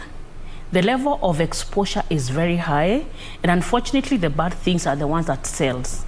However, in life we have 3 types of support systems. We have people, we have money, and we have time. People, money, and time. If the people where you're taking your children have good values like you, that can also be very helpful, because they are going to know that there is more life outside our compound. However, these people also can be damagers to your children, and we know today even the domestic managers are damaging our children in the comfort of our home. Then we have money. This holiday is long, and this holiday also comes with very many camps for children. And also, I'm sure we'll be able to see vocational Bible studies this long holiday. Can you sacrifice that shilling and take your children to those camps? Then we have this time, which I said, can we make sure that we plan ourselves around our children? Let me tell us this. If we do not sacrifice for what we need will become a sacrifice. Therefore, we must make sure that we sacrifice for our children. As my colleague has said, if I have to take my children to my parents' place, can I go there with them? Because, Jane, it is most unfortunate and very sad. Defilement is happening. We have heard of a grandfather who was defiling a girl together with the son. That means the grandfather and an uncle defiling this girl. So we must make sure, even as we bring our children together, as Africans, we are community-based. We'll still go and mingle. What we need to do is empower these children. Jane, I normally tell them, as we talk to our children about the head and the shoulders, let us not run to the knees. Let our children understand, I am a girl. The word of God tells me we have a young sister and her breasts are still small. What shall we do for them? So before you take them to meet the family, you have to give them 3 things. You have to give them information. You have to tell them your private part, I normally call them private parts, should not be manenos for anybody else. You have to give them information. You have to give them fact. The other time we were here, we had just commemorated HIV and AIDS, which is on the increase. So they have to know a little exposure brings HIV and AIDS. And as a Christian, we know it also brings demons. Then we have to give them warning. And Jane, I don't know how to talk without the word of God. The word of God tells me in the Proverbs 5:23, atakufa huyo kwa kukosa maonyo, naye ataangamia kwa wingi wa ujinga wake. So we take time to remove ujinga from the children. And you know, they think that we don't know anything. So we must make sure that we ground them very well, because they are our future. All right. Now, that another aspect and another reality that we're seeing so many families deal with in this day and time, and this is blended families. We have single parent homes, could be the mother or the father, and many variations of blended families. And for some, there are those that have gone the legal way. They have a parental responsibility agreement that clearly states out how the holidays are going to be spent. But for those families that do not have access to such guidelines on how to divide time with the kids over the holidays, and especially a holiday like this, what would be your advice for them, Mercy, considering the kid is at the center of this conversation and both parents would want to spend time with the child? All right. Okay. On this case, we would say, let us take care of our parents. Let's take care of ourselves. Let me know, what do I want? How do I want it? We call it emotional intelligence. Yes. Once you take care of that, you will be able to manage whatever happens. Know, where am I? Who am I? At this moment, I am separated. And these are the reasons why we were separated. But we still have children here. We need to co-parent. Yes. What are the guidelines that are we going to put so that we're able to, the focus now here should leave you and go to the child.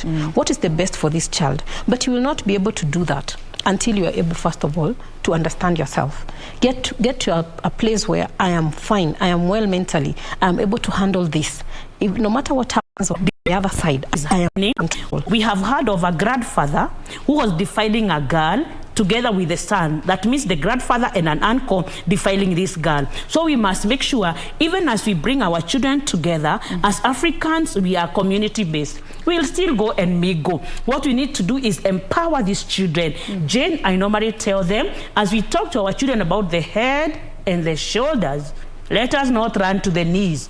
Let our children understand, I am a girl. The word of God tells me we have a young sister and her breasts are still small. What shall we do for them? So before you take them to meet the family, you have to give them 3 things. You have to give them information.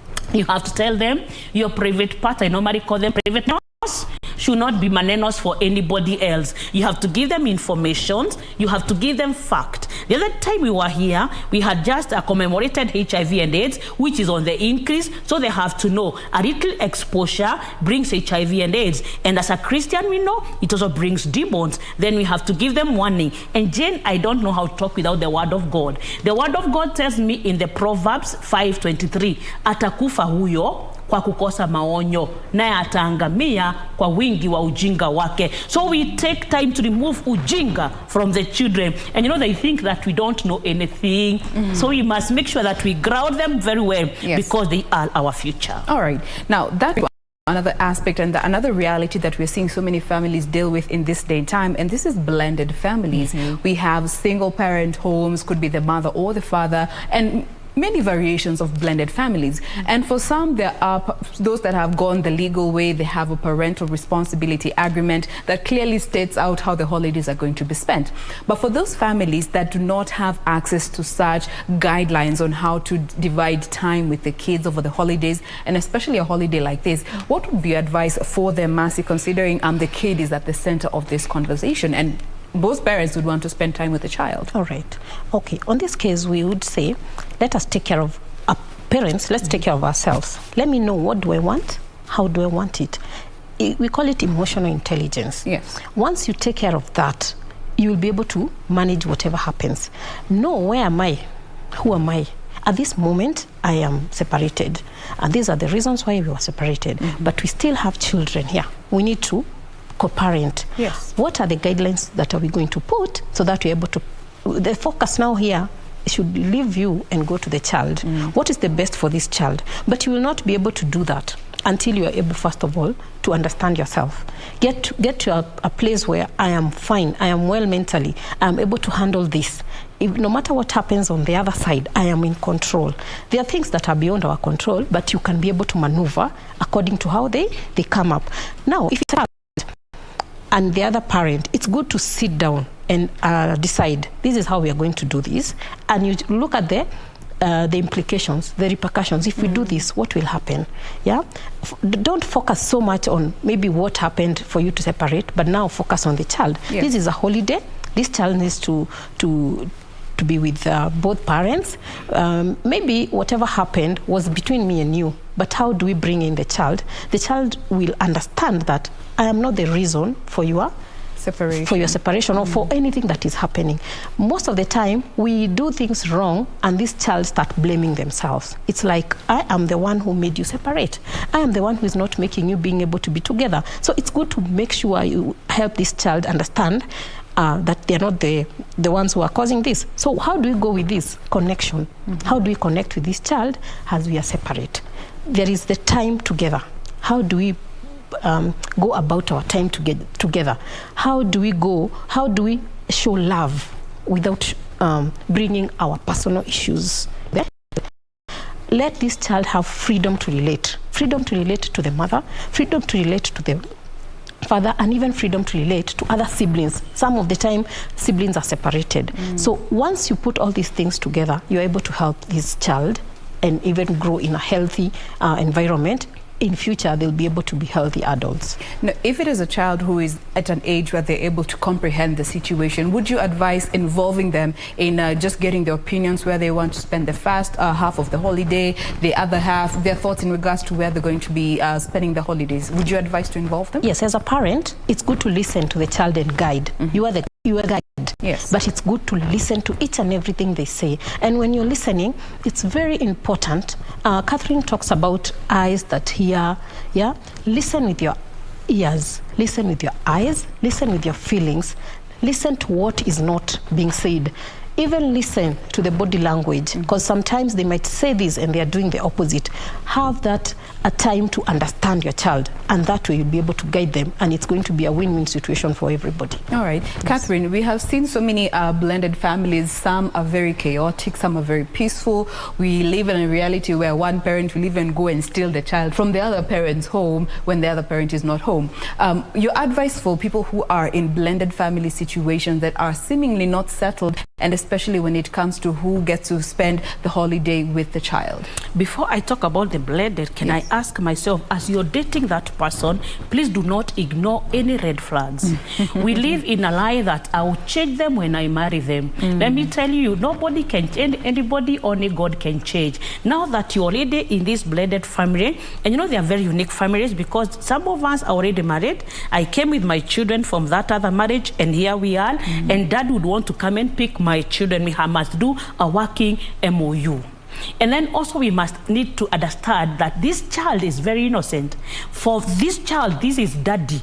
It doesn't matter what mommy and yourself did, but we must also make sure that the safety of this child comes number one. Yes. Because we know of children that have gotten messed in the tags between the parents. So at whatever decisions that you're making, can we make them from the point of the child? What is the best out for this child? And then also, you know, Jane, we can lose this child in between my home and Mr. Karira's home, because I don't know what the moral standard of this my ex-boyfriend or whatever, because as the child goes there for 50 days, what are they being exposed to? So can we also make sure as parents that even as we get in somebody that can babysit for us, we know that they have the interest of the children at home. We must make sure that we take care of the emotional wellness of these children, because if we damage them fighting in between the two of us, we are going to lose this child. I would want to say something. Can the daddies agree and the mothers agree who is the best to take care of these children? Don't be selfish. Do not just want to tag along with your child and show that we are making it. If you know that daddy can make better, can we have the child more with daddy? If it is mommy, can we have there? And remember the support system. If you have other siblings, can you bring them on? But as you bring them on, please make sure that you don't compromise the security of your child. They normally say security is as easy as A, B, C. Always be careful. So in parenting, we have to be very careful. Even in blended parent families, we have to be very careful, because children are the only living resource that we have. Now that brings me to the whole disciplining aspect, because I am sure hii holiday haitaisha kama mtoto hajashamorwa. You know, and let me start with you, Mercy. You know, for some parents, we always let our kids get away with everything. Smako holiday, wacha atulie, wacha amke sanya anataka, wacha mwage maji, wacha acheze na maji. When it comes to disciplining kids during this holiday, what are some of the do's and don'ts that you would advise parents to do, and of course based on the ages of these kids while they're at home? All right. Discipline is very important, because without discipline, nothing happens. Everything is chaotic. Now, let's start with the small kids. The small children, unfortunately, even us, the way we learned things, I'm sure so many things you didn't learn because you are told, this is a book, this is a pen. No, we were taught in a very different way. Most likely you were your parents' book and they said, wachana na hiyo kitabu. So we don't learn in kindness. All the time we start learning by it's fear. Like it's fear. So wachana na hiyo kitabu, that is how you learn that is a book and that is a pen. So with a very small one, even when you're disciplining, if the child is touching your book, just go to them and tell them, this is mommy's book and you should not write on it. You should ask. Let us change how we discipline our children. If you discipline them in kindness, they will grow in kindness, even when they're asking. But if you keep on doing the thing we've been doing from before, that is when they grow older, unless you shout at them, they will not stop doing something. Because that is how it started from when they were very young. The other thing is, with the small ones, teach them how to use the kind words as well. If they are talking to you, you're doing something, let them not come in between. Those are the very the very, I don't know what to call it, the basic of discipline. Yes. It starts with please, excuse me, I'm sorry. Yeah. Then we go to the other discipline. To the other level where there are rules and regulation. In your house, they should know if this is done like this, I will not be happy, and there has to be consequences. How you do that again you should be very careful. I'm a mental health advocate, and most of the time we discipline our children from how we feel. I've come home, I am tired, I am so exhausted, and I've found my child has done something wrong. What will happen is I will not discipline them the way it should be done. I will be unleashing all my anger and frustration on that child. They will not understand what you are trying to say. They will only interpret it the wrong way. You hate me, you've just come in, you don't know how I've been, you've just hit me. So know how to do it. Do I need to calm down first before I deal with this? That is how discipline should be administered. The other thing, you have to be very firm. Very firm and consistent. Today you don't say this and do the other thing. If it is like this, let it be like that. If it is not done that way, it's good to hear from the other side, why is it not happening? Yes. And then if it's something that needs to be adjusted, let it be adjusted. If it is something that is not being followed, then there is a bit of discipline that will happen. We all have different ways. Yes, we have different ways of disciplining. Yes. It's not all the time we use the cane. I don't advocate for the cane, but sometimes it goes to that extreme. Yes. But find a way, how do you discipline your children and stick to it. Otherwise, if you do this and this, they will find like if you say nitakuchapa na hauchapi.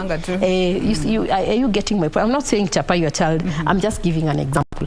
So you have to be very firm. Now, let me come to you, Catherine, still on that discipline aspect, but now bringing also money as a fact, and especially on your side as a parent, because kids now want to go all out. They want to go to all these fun activities. They want to go out. They want to go shopping. Wanataka shopping at the next grade already. As a parent, how do you also discipline yourself and have those conversations with your kids when money is a sensitive issue and it comes and goes? How do you handle this? Let me pick it up from what my colleague has said. She has said she doesn't love the cane. I love the rod. Because I love the rod. The word of God tells me that children naturally do say the careless things, but a good spanking and is sparked by the rod. The rod stands for right of discipline. Parents, we have a right to discipline our children, and our children have a right to be disciplined. Parents, let us love our children very much so that we can be able to correct them. Love and correction goes together, and discipline and discipling go together. I know they have come home, and they want to buy everything that is possible for them. We need to sit down with them, and we need them to understand that we are battling a pandemic. We still have lost our jobs because of COVID, so we can only manage to do with what we have. Children, when our parents tell us no, it is also they are telling us they love us. So if our parents cannot afford all what you need, please make sure you don't go out looking for it from out there. I normally tell them, Jane, they are not stuck at home, they are safe at home. So even if the money is not coming, can we go as what Jane has told us? Can we have the basic? If we have a shelter, if we have clothing, and we have a meal on the table, that is a basic, then we sit and we trust. Children, let me tell you this, being rebellious will not help you. It only hardens you, and you're going to break. Parents, children here, children are not a book like this. So you just need to tell them and tell them in advance. Tell them, yes, you have a book list to do, and you have all the clothes that you want to buy. Can we buy the book list? Then you go and better your grades to become better. Children, we must help our children because we know economically well. And children, how can we help our children? Sorry, children, how can we help our parents? I normally call it 4 B's. Behave, become, better, to be the best. So even when mommy says a no, know that no is coming with kindness and with love. And you know, love without rebuke is an abuse. So parents, even as we love them, we must rebuke them. However, rebuke without love is an abuse. We must to rebuke them from a point of love. And nobody will ever die for not being smacked. However, parents, do not kill your children with the rod. The rod, I have said, it is a right of discipline. Let us love these children. They are very innocent anyway. All right.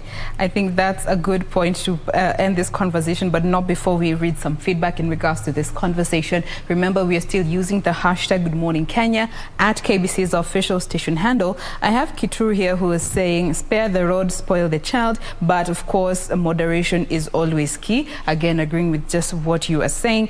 Liz saying the holidays are a free pass for so many kids to misbehave, especially wakienda kwa shushu. Parents do better.